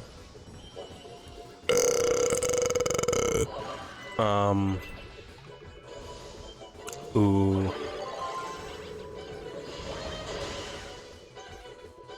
Oh, that's so hard. I really love Dodongo's Cavern, guys. I just freaking love Dodongo's Cavern. I think maybe... I'm not counting Ganon's Castle, by the way. I think maybe... the Fire Temple at 6. Dodongo's Cavern at 5. Forest Temple at 4. Shadow Temple at 3. Spirit Temple at 2. And then Water Temple at 1. Yeah. Because Spirit Temple is, like, one of the coolest Zelda temple concepts ever. And I still need to play Oracle of Ages. Or beat it, at least. Because I've played Oracle of Ages in Seasons. I've just never actually, like, beat them. Or, like, play them enough to remember them. Pretty sure Oracle of Ages does really good on that. Oh my gosh! What is the Spirit Temple gonna look like in the remake? I'm actually so excited to conceive of that notion, truly speaking. Ooh. Ooh. Ooh. Guys, I got that Luigi sauce. I got that Luigi sauce in my Luigi body. Remember Weegee? Do you guys remember Weegee? Not like the board, like the meme from internet. Oh, heck yeah. Where he looks at you and then you become Weegee. And it's horrifying. I remember Weegee. I know some of you will remember Weegee. Look up Weegee. W-E-E-G-E-E. www.fineoutyourbutt.com.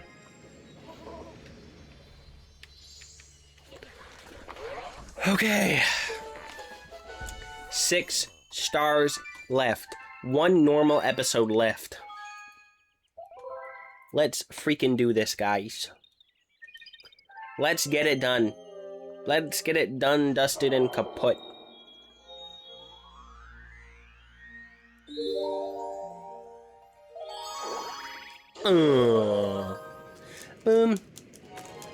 It's really hot and sweaty in this room right now because I have to turn the AC off if I want the sound quality to be good.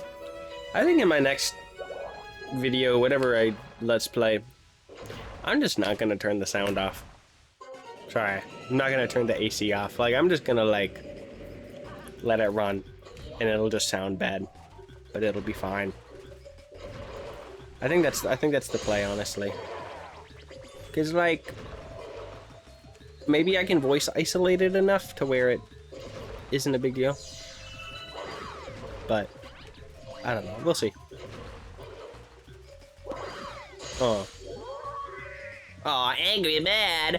Angry man. Angry guy. Ryan's entering the room, and I'm going to sell him out to the FBI. Really? You're going to the FBI. I'm going to give them all of your information, and then you'll skiddly diddly bump with the CIA. Ryan, how do you feel about this wonderful development in your personal life? Not thrilled. Why?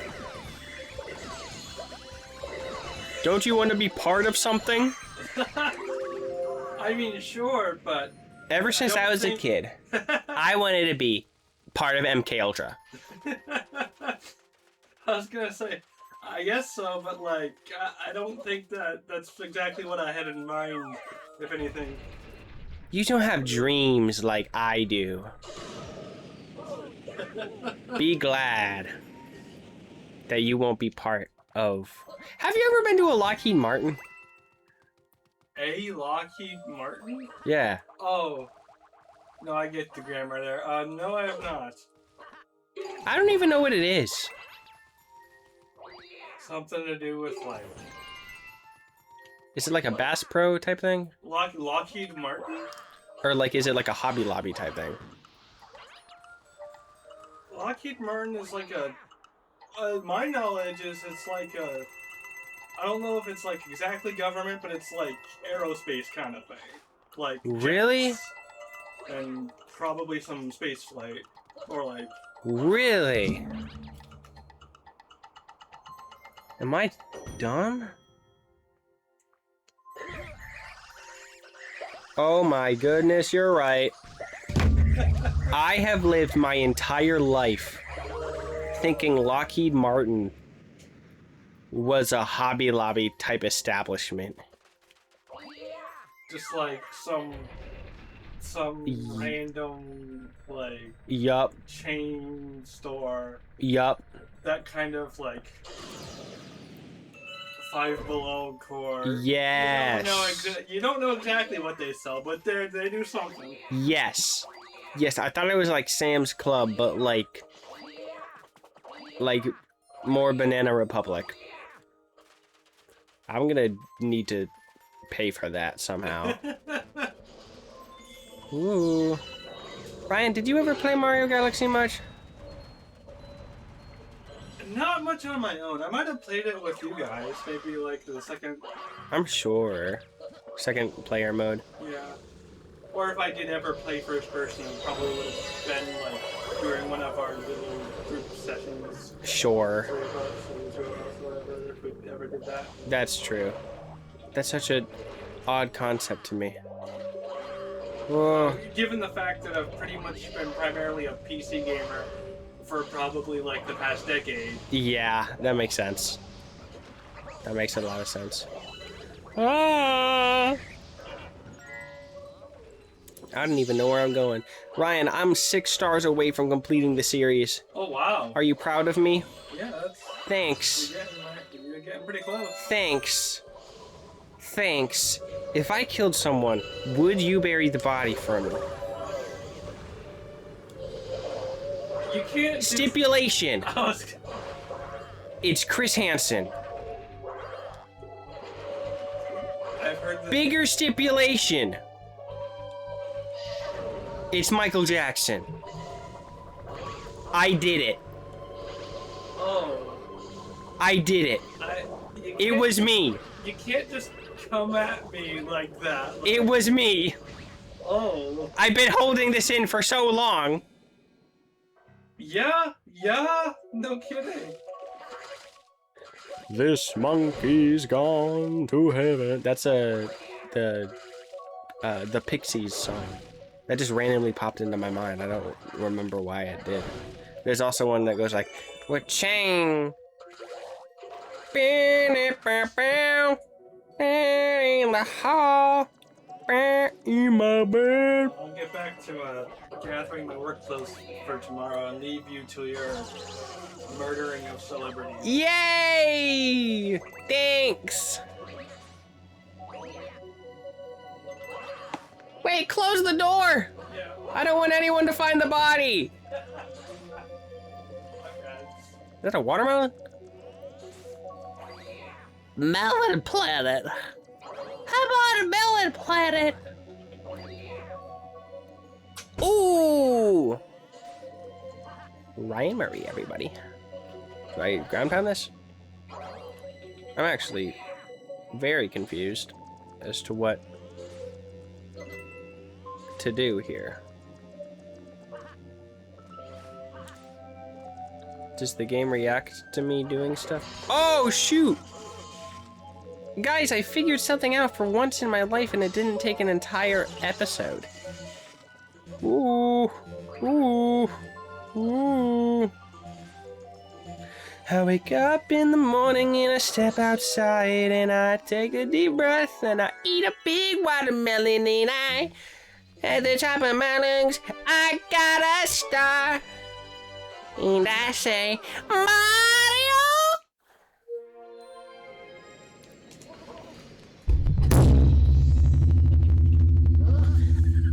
Oh, no. Heck yeah. Oh wow. You have discovered a new galaxy. Engine room. Save your game. Okay? I need to go to the new galaxy. I source it.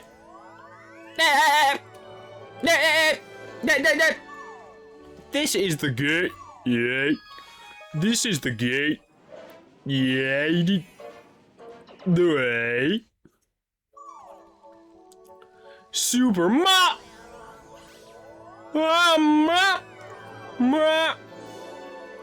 The Mario. Oreo.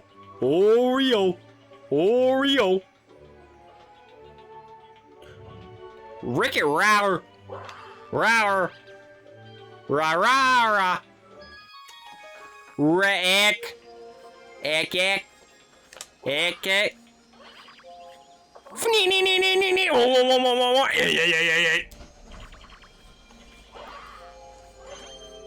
Sauce.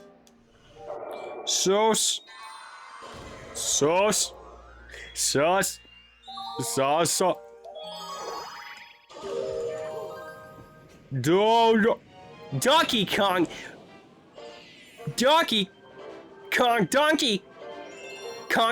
Kong, like my name, Donkey.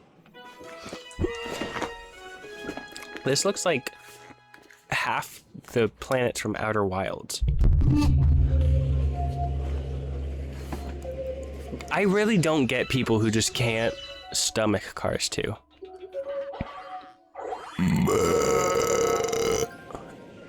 Go Weegee, go Weegee, go Weegee, go Weegee, go Weegee. Like, I don't understand how, like, you can watch the first one and be like, wow, this is so good. And I agree. Okay, look.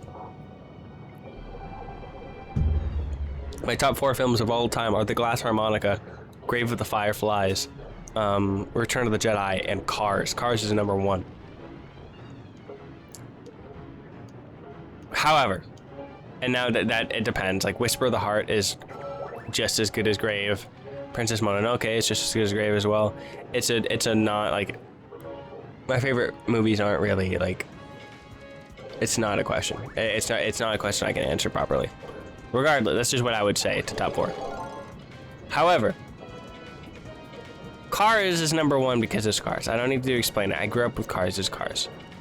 I don't really get when people are like, and this is about you, Keegan. What do you mean you don't like Cars 2? It's the one where everyone spies and that's crazy and it doesn't make sense. It's cars. They're talking cars. They're cars that talk. If I said Mater became a CIA agent, by the way, Mater absolutely like complicit in the deaths of Malcolm X and Martin Luther King Jr. And I'm very like, we should all be upset about that. Considering he's part of this intelligence agency. Regardless. It's such a fun movie. Now, I don't agree with that one guy from the Escape Pod podcast who's like, it's better than Up. No, Cars 2 isn't better than Up. I personally rate it higher than Up because I have silly bias, but Up is clearly a more important development than Cars 2. You know, one time we were on vacation, in a house that frankly I can barely remember. I feel like I blocked this part of my life out, kind of. Wow, this is really weird to think about. What the heck? I barely remember this part of my life. I'm having a really strange experience right now. Don't die yet. I need... Oh, no. Get it, get it, get it, get it. No, no! Yes. I wanted to bring Cars 2 on vacation. I really wanted to watch it. Like, I just wanted to have a Cars 2 type of vacation. We rented an Airbnb, my family. So we went there. And guess what the heck? The only thing, like they had a TV and a DVD player. The only thing in those drawers was a Blu-ray copy of Cars 2. No other films were kept in that home. Just Cars 2 right there to watch. Still the most insane coincidence of my entire life. I still cannot give you an example of something that was more serendipitous than that. Maybe I can, and I'm gonna regret saying that, but wow. Like, seriously. That sticks with me, and I forget it happened because that I feel like I don't even remember what year that took place in, so it's clearly a part of my life I don't remember much. I was probably going through some stuff. I was like 14. Yeah, I was definitely going, like... Yeah, it's at that point of your middle school life that you just kind of can't remember because it was so... the way it was, you know? But my goodness. I will never forget that. You know what else I'll never forget?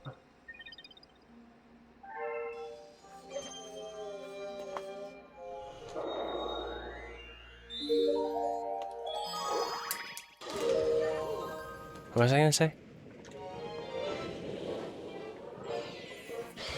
Cosmic comet in orbit.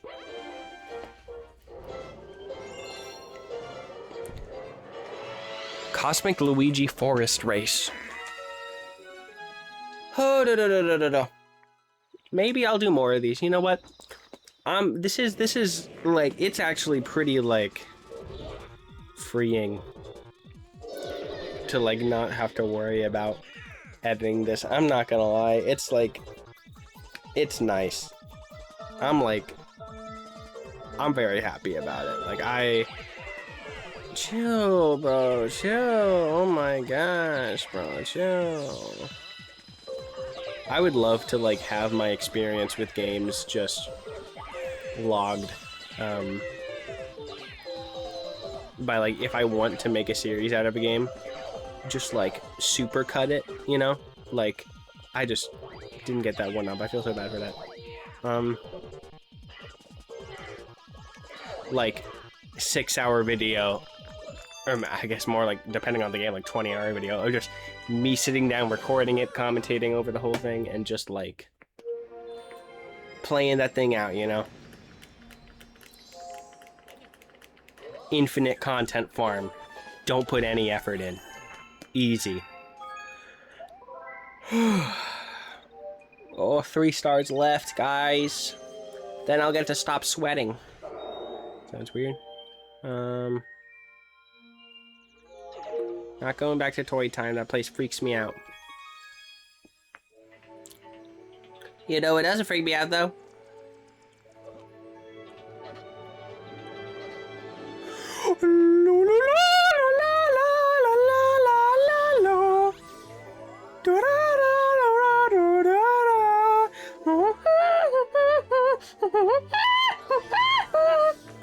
Super Mario Brothers. That's right, baby.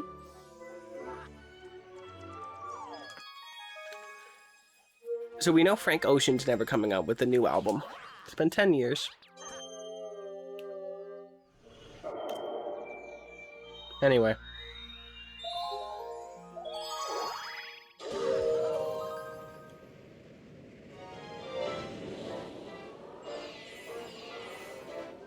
I didn't know people knew what Eminem's car racing was. Sorry. I just thought of that. Like, I had no clue that was, like... I had no clue people were, like, it was an infamously bad game. I just remember playing it a lot as a child and, like, being really bad at it. I did not know it was not a skill issue. I've been getting this thing recently where I look back at old games and expect to have a crazy nostalgia trip. But it's just like... it just doesn't happen. I'm like, oh my goodness, I remember that game.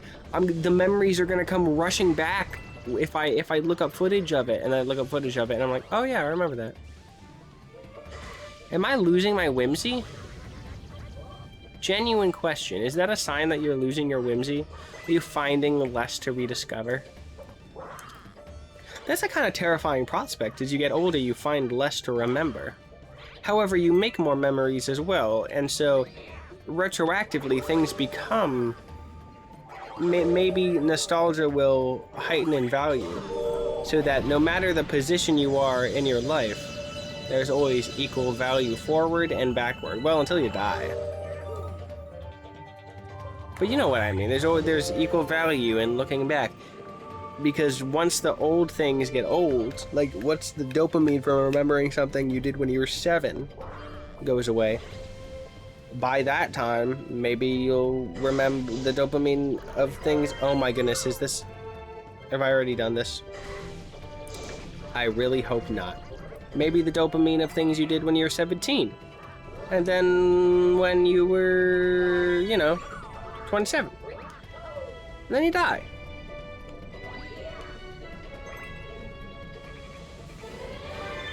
Then you go to heaven. And then things that you did when you were... Dang, I never really thought about this, like, conceptually.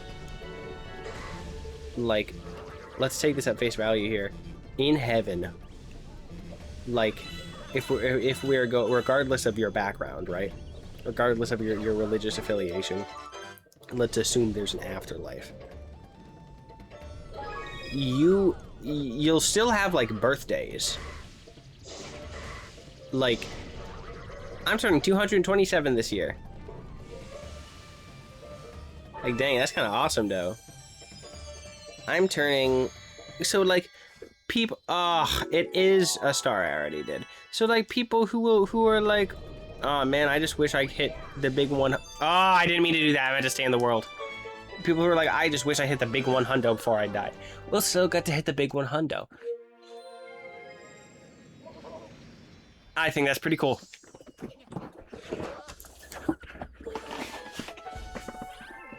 They just taunted me. You know what? I'm going back down. We're gonna get the last 3 stars in an easy galaxy. Ooh! Aww, I want to do full send all the way down. Ooh. Don't give me Luigi. Give me lives. Give me lives. Give me lives. Oh, Peach. I'm in a faraway place, but I'm alright, because blah, blah, blah. Yes! Oh, you know me so well. You know I'm bad. I'm bad. I'm bad. Na, na, na. I would love to own that album. Wait, which is better, Bad or Thriller? Off the wall! Once again, I hear you, Keegan. I think Thriller is more consistent than Bad. But I think Bad might have higher highs? Because Bad has... Bad has Bad, which is a top 3 Michael Jackson song. Bad has Smooth Criminal. Bad has... Wait, what else does Bad have? Wait, I gotta look this up.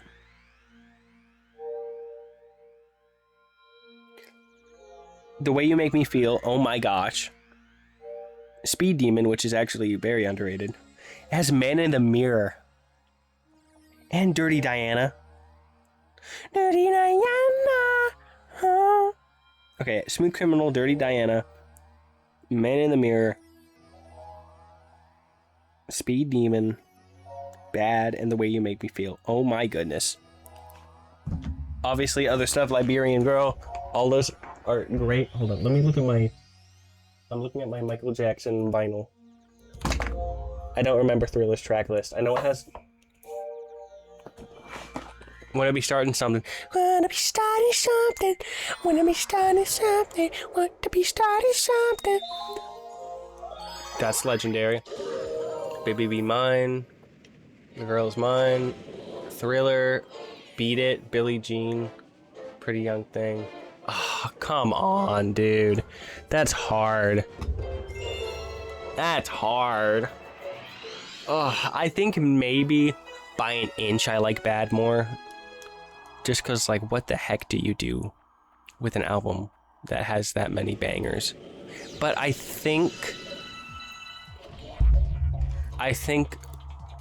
like, the less popular songs on Thriller are probably better than the less popular songs on Bad. But then again, that's the thing. Like, is Beat It better than Billie Jean? Beat it. I don't know. Yeah, I think I like Bad a bit more. It's probably messed up of me to say, though. Okay. Oh my goodness! An easy star! Oh my goodness, we live in a free world. Oh! I got it! I just peed my pants. That wasn't all the syllables. I want to pee my pants. There you go. Luigi, oh yeah, oh yeah. Oh yes. New chapter has been added to the storybook. Sorry, guys, I don't really care. I don't really care. Ooh, I only did 1 star in Battle Rock. That's kind of messed up. Dude, my jaw is getting tired. Genuinely, I've never felt this before. My jaw is getting tired. I've never felt this before. What the heck? This is a new level of yap. I'm talking about so much my lips got chapped. I wanna be starting something, want to be starting something. I wanna be starting something, want to be starting something. Was the Michael movie any good? I don't know. You know what was good though? Wreck-It Ralph. You know what wasn't good? Wreck-It Ralph 2. I would rather watch the Emoji Movie than Wreck-It Ralph 2.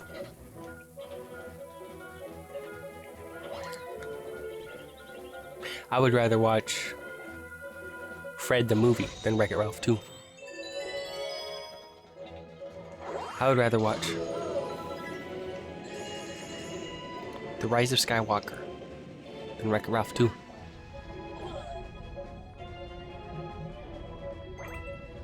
I would rather watch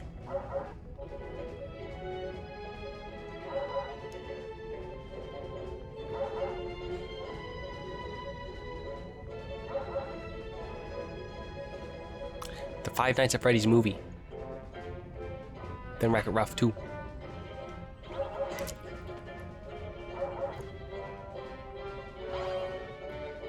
I would rather watch.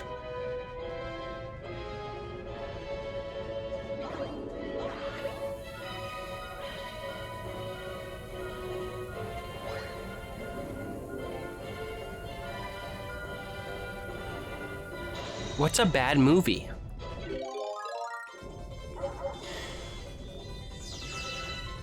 Are there any bad movies in the whole world?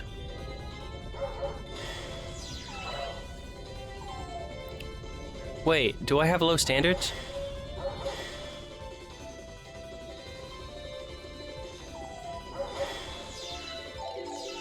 Wait, is there such a thing as a bad movie? Wait, what are bad movies that I've seen?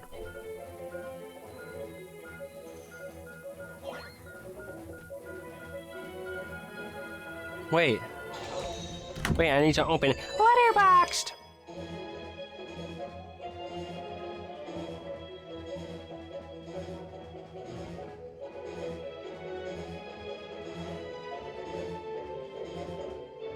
Wait.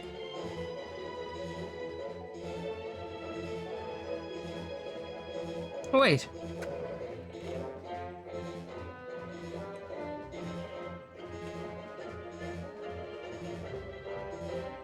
Lightyear. That's a pretty bad movie.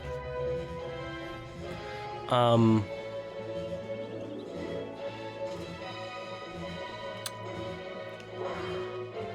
don't remember liking the Charlie and the Chocolate Factory.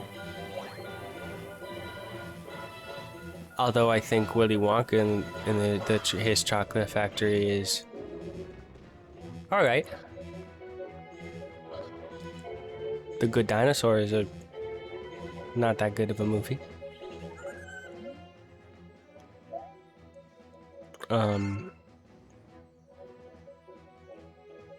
Avatar is not a great movie.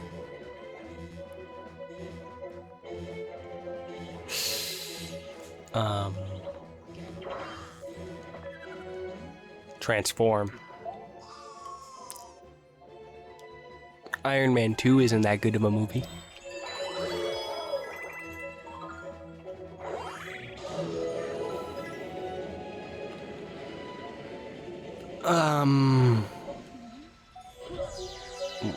I'm looking at my letterbox, sorry. Shazam, I guess. I just haven't seen that many bad movies. I'm gonna be so honest, I don't watch that many bad movies. Wait, what are some movies I love that people think are bad? Cars 2? I don't remember disliking Thor Love and Thunder. But also, I'm not a, like... I've seen nearly all the MCU movies, but I'm not a super big MCU guy. Like, I think it was, it was so fun to be involved in that when it was going on, but, like, you know, I don't watch them anymore that much. Although the Guardians movies are all brilliant. What is my favorite MCU movie? Wait, that's a great question. Probably Infinity War, actually. Never mind, that question sucks. Infinity War or maybe Galaxy 3. Guardians 3. Or Guardians 2. I think Guardians 2 might be the best one.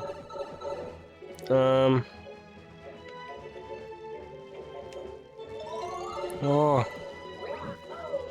Wait, I need to think of more good movies. Or good yeah. And by think of, I mean look down on my letterbox. Hey. You want to help me blow up? Oh. I love the High School Musical movies. All those are great movies. In a very take what you get way. I know they're not good films, but they're great movies, if that makes sense.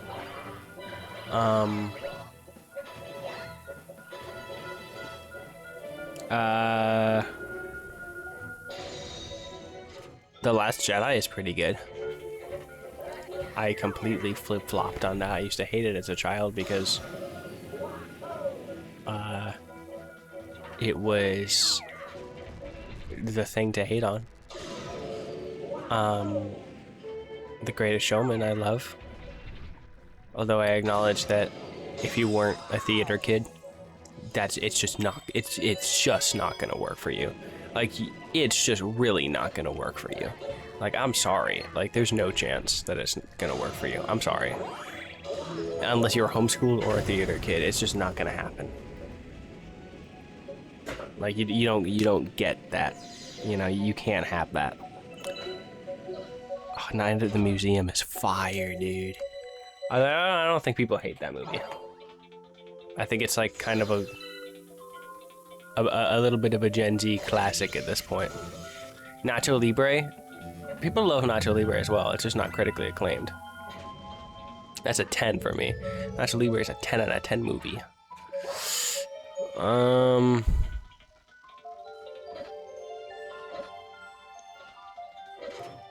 I'm afraid.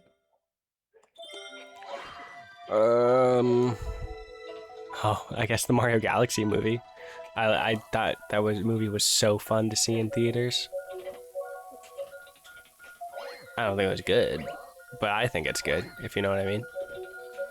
That sounded like suggestive. I thought it was good because I was like, "Ooh, yummy slop," you know.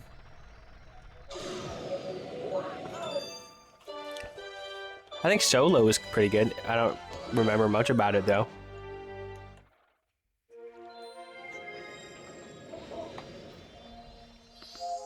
Okay, now we're just getting into. I'm looking at my list. And we're just getting into movies that everyone thinks is good. Yes, Barbie was good.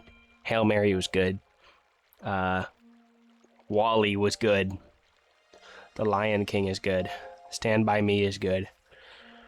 Vertigo is good. Oh, I'm a big Polar Express defender. I love the Polar Express. I will save my game. Meet the Robinsons. Meet the Robinsons.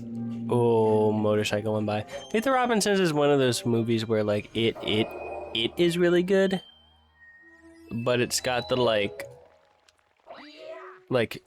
there's like 16 YouTube video essays that are like Disney's underrated gem. Now it's just not Disney's underrated gem. It's just like everyone, like the generation that watched the most Meet the Robinsons is now the most culturally relevant generation in the zeitgeist, because we like make up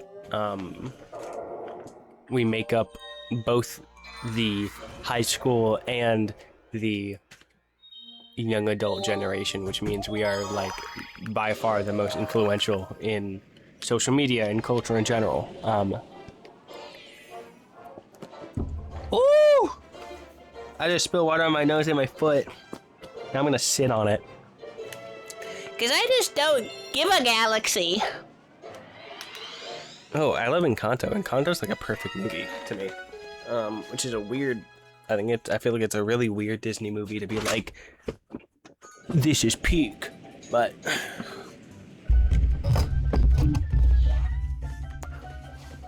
I don't know how people feel about Dune 1 outside of people who like it, but I think Dune 1 is better than the second one, even though the second one's amazing. I also think it's... there's just something about slow, uninteresting world building that's so interesting to me. Like, I think Dune 1 is like perfectly paced. I think it's just like, everything about it is like, so, I just love movies that are way too long for their own good. And movies that are way too long for their own good that don't have a lot of action. Because then it doesn't get, like, to me at least, it doesn't get too exhausting. I think Dune 2 was like I like saw it at a time in my life that was stressful. Or maybe the day was stressful as well, so it just wasn't it. But I'm excited for Dune 3 and I'd like to see 2 again. Because I know a lot of people were kind of like, 2 isn't that great, or 1 is, I know a lot of people were like, 1 isn't that good, but 2's where it really got good, and I don't know. I don't think 2 is so good that it, like, vastly outshines the original. But I am extremely excited for 3, because I have not read the books.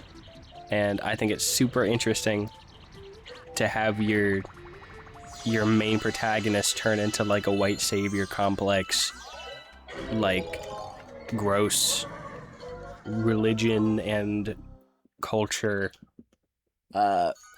vulture. Like that's like I worry for people who saw Paul Atreides as an inspirational hero after coming out of that movie. Oh man. Oh man. I just can't be this video game, can I? Any movie that Jason Momoa is in kind of just becomes like hard, you know? Okay, that sounds really okay, sorry. Any movie that he's in, like Jason Momoa is a great actor. He's awesome. But every time I see him in a movie, it's like I'm like, shouldn't Dwayne The Rock Johnson be here as well? You know, like it's that. Like, shouldn't Kevin Hart be here? It's like, whenever I see him somewhere, it's like, shouldn't the other Hollywood guys be here? Like it's like when you see like it's like me growing up watching The Hobbit and seeing Martin Freeman in Black Panther and being in like, what the heck, Biblo? Where are the flobbits? You know what I mean? I've seriously never had the sensation of my jaw hurting. This is really interesting. Oh. The final star. Well, except for the Grand Star. But there it is. When did I start the series? I'm looking it up right now. Google. When did Swack start his famous Super Mario, Super Luigi Galaxy series? Let's see. I'm gonna say 6 months ago. I think it's been 6 months.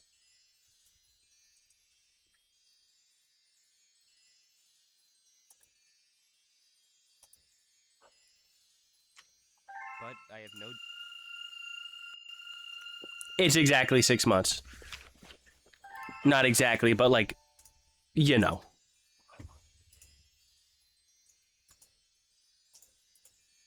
You know. It says 6 months on YouTube, so. I say, hey, that's a normal amount of time to finish a series. That's a normal amount of time. Oh my goodness, that's a normal amount of time. We've done it. 0. Super freaking Luigi. Let's go to the center of the universe.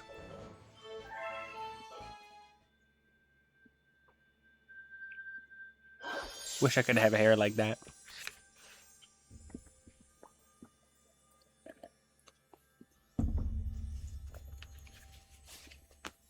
I'll just let this play out. Because, oh my goodness, I forgot it does that. This is the part where my disc would scratch when I was 7 and I screamed so loud that my parents told me the cops would come. This is where it is. Okay. Okay. Alright. I get it now. Yeah, alright. Yeah, I see. Yeah, alright. Yeah, I see. Yeah, right now. This was, yeah, that was really odd to me. How she would, like, they had a whole, like, pre-rendered cutscene and she was like, Go, Luigi. Oh, this is sick, actually. I'm gonna make it. I'm gonna make it. Yeah, I feel like it's kind of odd that they were just like the fate of the universe. Oh my goodness, I forgot. They just had her like, close the door. Sorry, I had to make sure they didn't find the body. Like they made sure to have her say "Go Luigi" instead of "Go Mario," but they couldn't animate or have the voice actor say the lines that were in the text. Anyway, are we ready for me to spend 20 minutes trying to beat this level? $800,000 says I get it first try.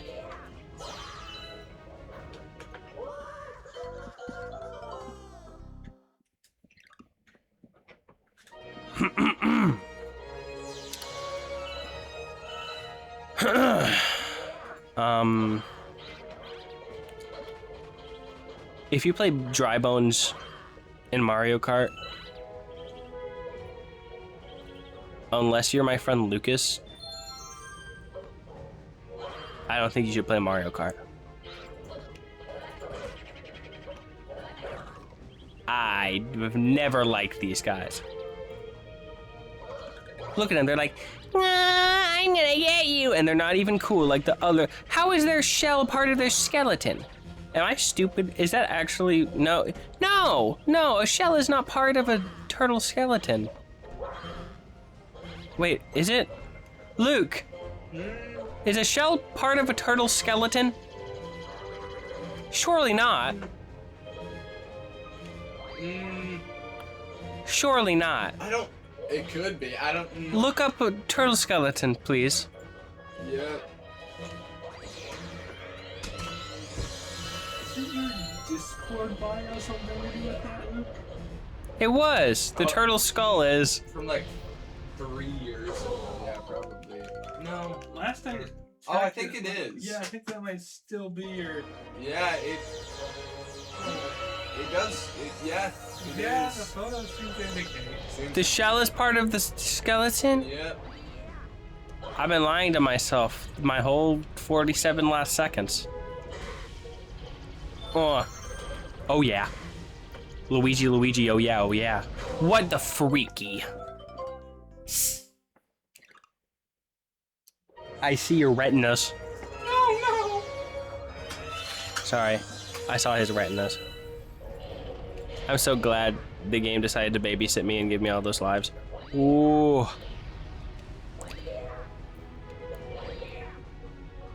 I'm realizing that stuff I said about Mario Galaxy, or about Mario Galaxy not being Mario 64 enough for me.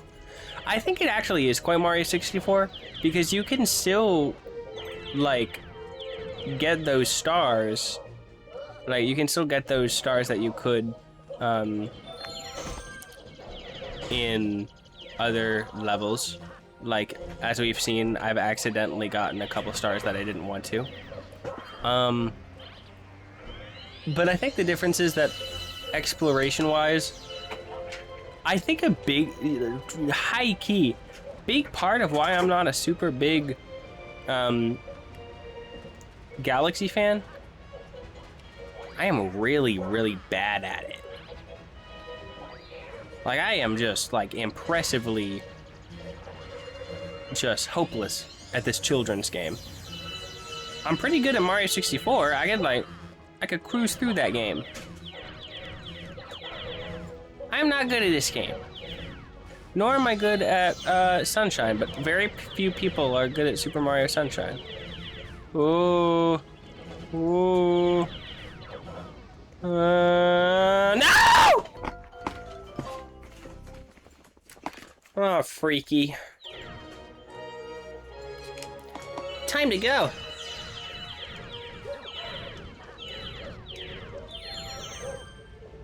No, no, no. Oh, oh. This is like the Emoji Movie.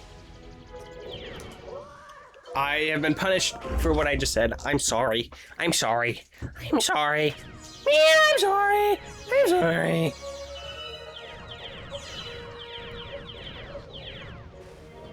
You know that feeling when like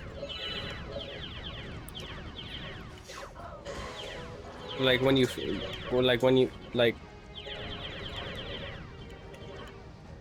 sorry, okay, I did it. Is this the boss? Not quite yet. Okay, I remember this part of the game. I remember this place. Oh yeah. Oh, this is one of the coolest parts of the whole game.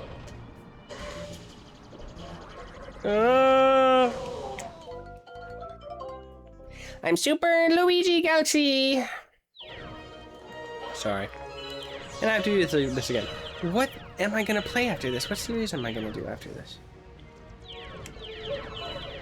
I'm either gonna play Okami and make it a series or just do it on my own. Like, it's either gonna be one of those play it on your own and relieve stress games, or a full series experience. Genderless burger experience. Oh shoot. Oh shoot. Dang, he kind of Weegee though. Super Mario 64 DS is one I would do. Or just Super Mario 64. I gotta beat that in like... No! I could beat that in like... not so long, probably. I could do that pretty well. I could do that just fine. Maybe like 3 episodes. If they're long. Also, maybe I just won't do series that much going forward. Maybe I'll just do long plays. Like supercuts. That are like 10 hours long.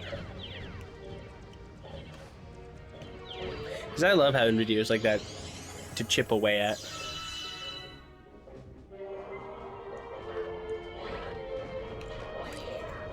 Oof. Okay. No more dying. We are locked in. Oh, yes. Oh, yes. Luigi, Luigi, oh yeah, oh yeah. Sorry. Oh, no!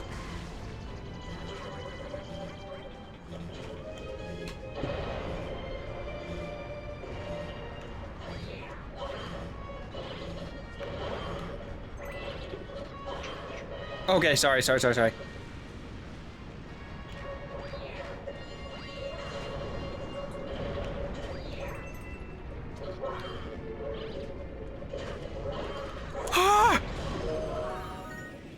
Why is this game doing this to me? I beat this as a kid.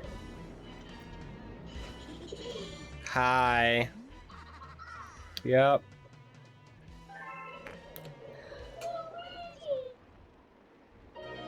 Oh! Oh wow. What a smolder that man has. Bowser looks so dead. Come on. Come on. I'm Luigi. It's time. I'm Luigi time. It's time to I'm Luigiing. What did I just do? I've ruined my life. No. No. No. I don't need the one up. I don't need the one up.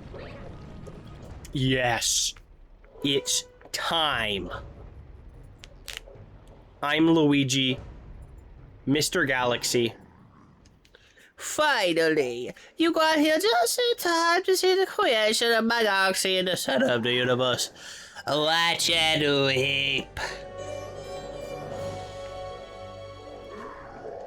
From this galaxy, I will go up to the power with peace by my side. It will last forever. I will rule every pitiful corner of the universe. And Luigi, as you can see, I've got big plans. And stomping you is at the top of my list. All right. Time to win. Boom, boom. Nope. Nope. Nope. Wait, what? Oh no, I am afraid.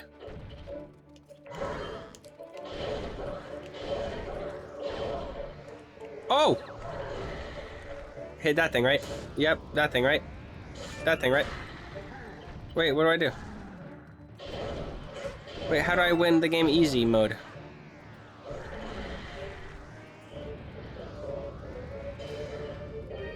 Wait, I'm actually really confused. Oh, I hit him in the face. Oh, that's right. Oh yeah. Luigi, oh yeah, oh yeah. I remember this boss battle being kind of long. Oh, come on. Okay. Ooh la la la, la ba ba ba da ba ba, da da da. Oh, come on. I figured it out, man. I need to rewatch my Super Sario Sunshine. The last one, the video that I did. Because I don't watch my own videos very much. Because I have to watch them 6 times before I post them. So that's, you know, it's just... Naturally, you wouldn't really want to... Oh, shoot. Boom, dude. Yeah. That's what I'm talking about, man.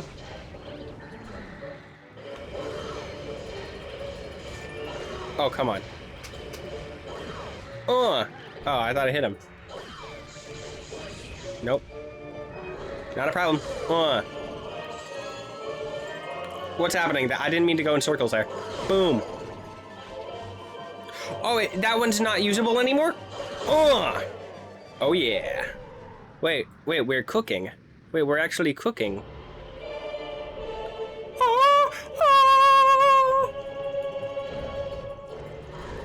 Forgot how awesome this track is. No. No. No.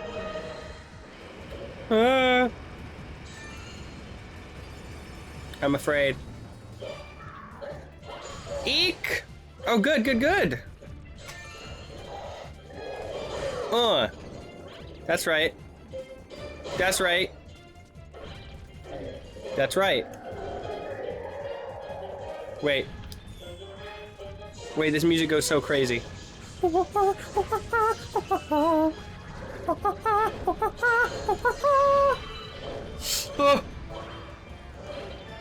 What? I'm so invested in this. Stop! Guys, Mario's hard. Ooh. That's right.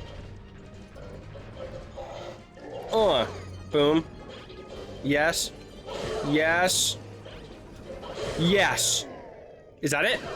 No way. No way. Whoa, why'd he do that? Ew.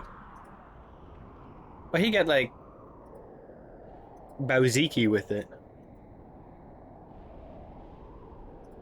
Wait, no, he gets big, doesn't he?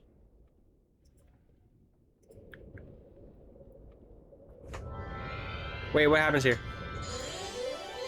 Oh!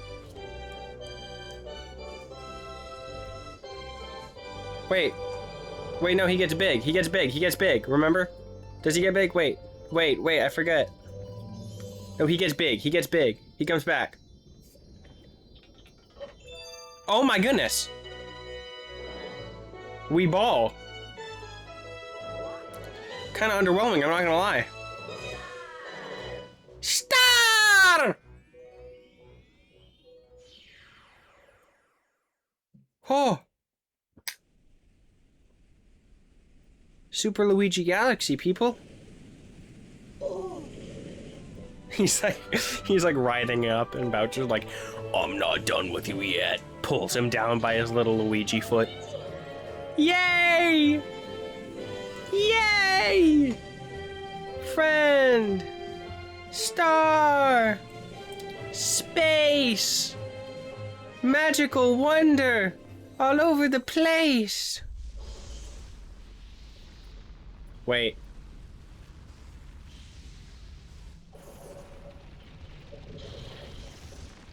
Wait, why do I keep thinking something's gonna happen? We're good. We're good. Bowser's done for.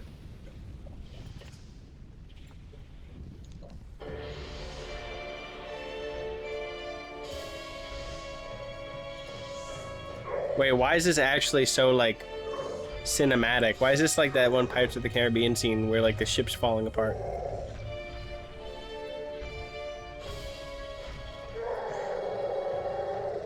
And then he like falls into the lava. I really don't remember this much. My galaxy. My empire. Oh shoot. Nintendo Switch screen capture. That was cinematic as heck, dude. He doesn't even care about his kid probably dying. Oh, whoa.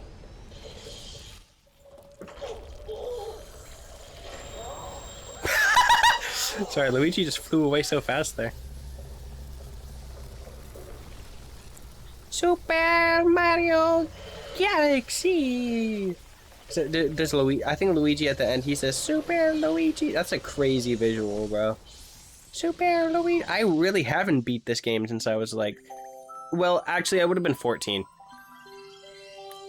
That's still like 6 years though. So, oh my gosh, I'm so old.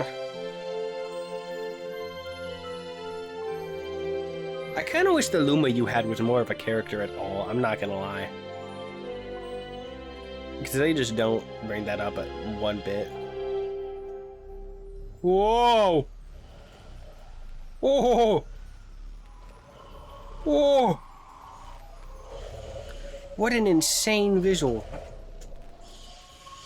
I forgot that happened at all. Oh! Dude.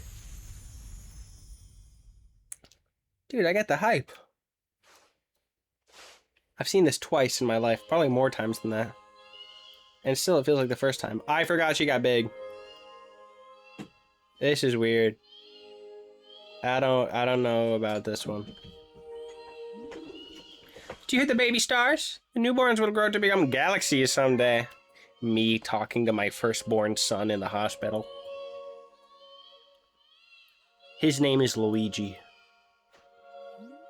When stars die, they turn to stardust and scatter across the cosmos. Eventually, that stardust reforms to create a new star, and so the cycle of life continues. But the cycle never repeats itself in quite the same way. So, you will see. Oh yeah, we get, like, reborn, don't we? He's gonna say, Super Luigi Galaxy! I stink. Wait, I mean, I think. Oh, what a beautiful boy. I've always loved that Luigi's overalls are darker than Mario's. I never stink about that. Oh, so beautiful. Oh, you saved the Luigi Galaxy, dude. You did what Mario never could. Genuinely, what the heck, Mario, for, like, not being here the whole time. I just thought about that. Man, is that messed up. Mario just does not, like, just not a care in the world. All this is happening, and he just isn't involved. What a sick freak. Why did he live? Why can't we kill him?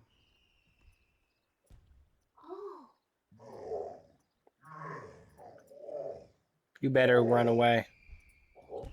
Not him smiling. Like, oh, I'm glad Bowser's back. All new life carries the essence of stars, even all of you. Super Luigi?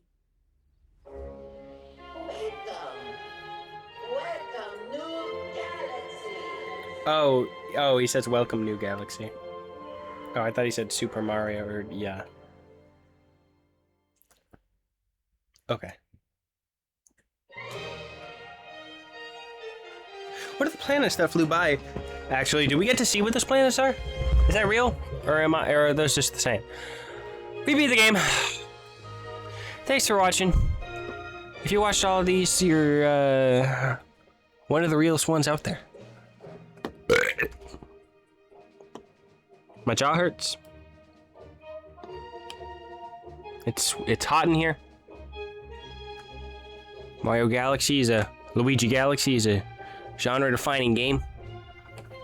Thanks for watching. glad to be here for the ride. Bye-bye!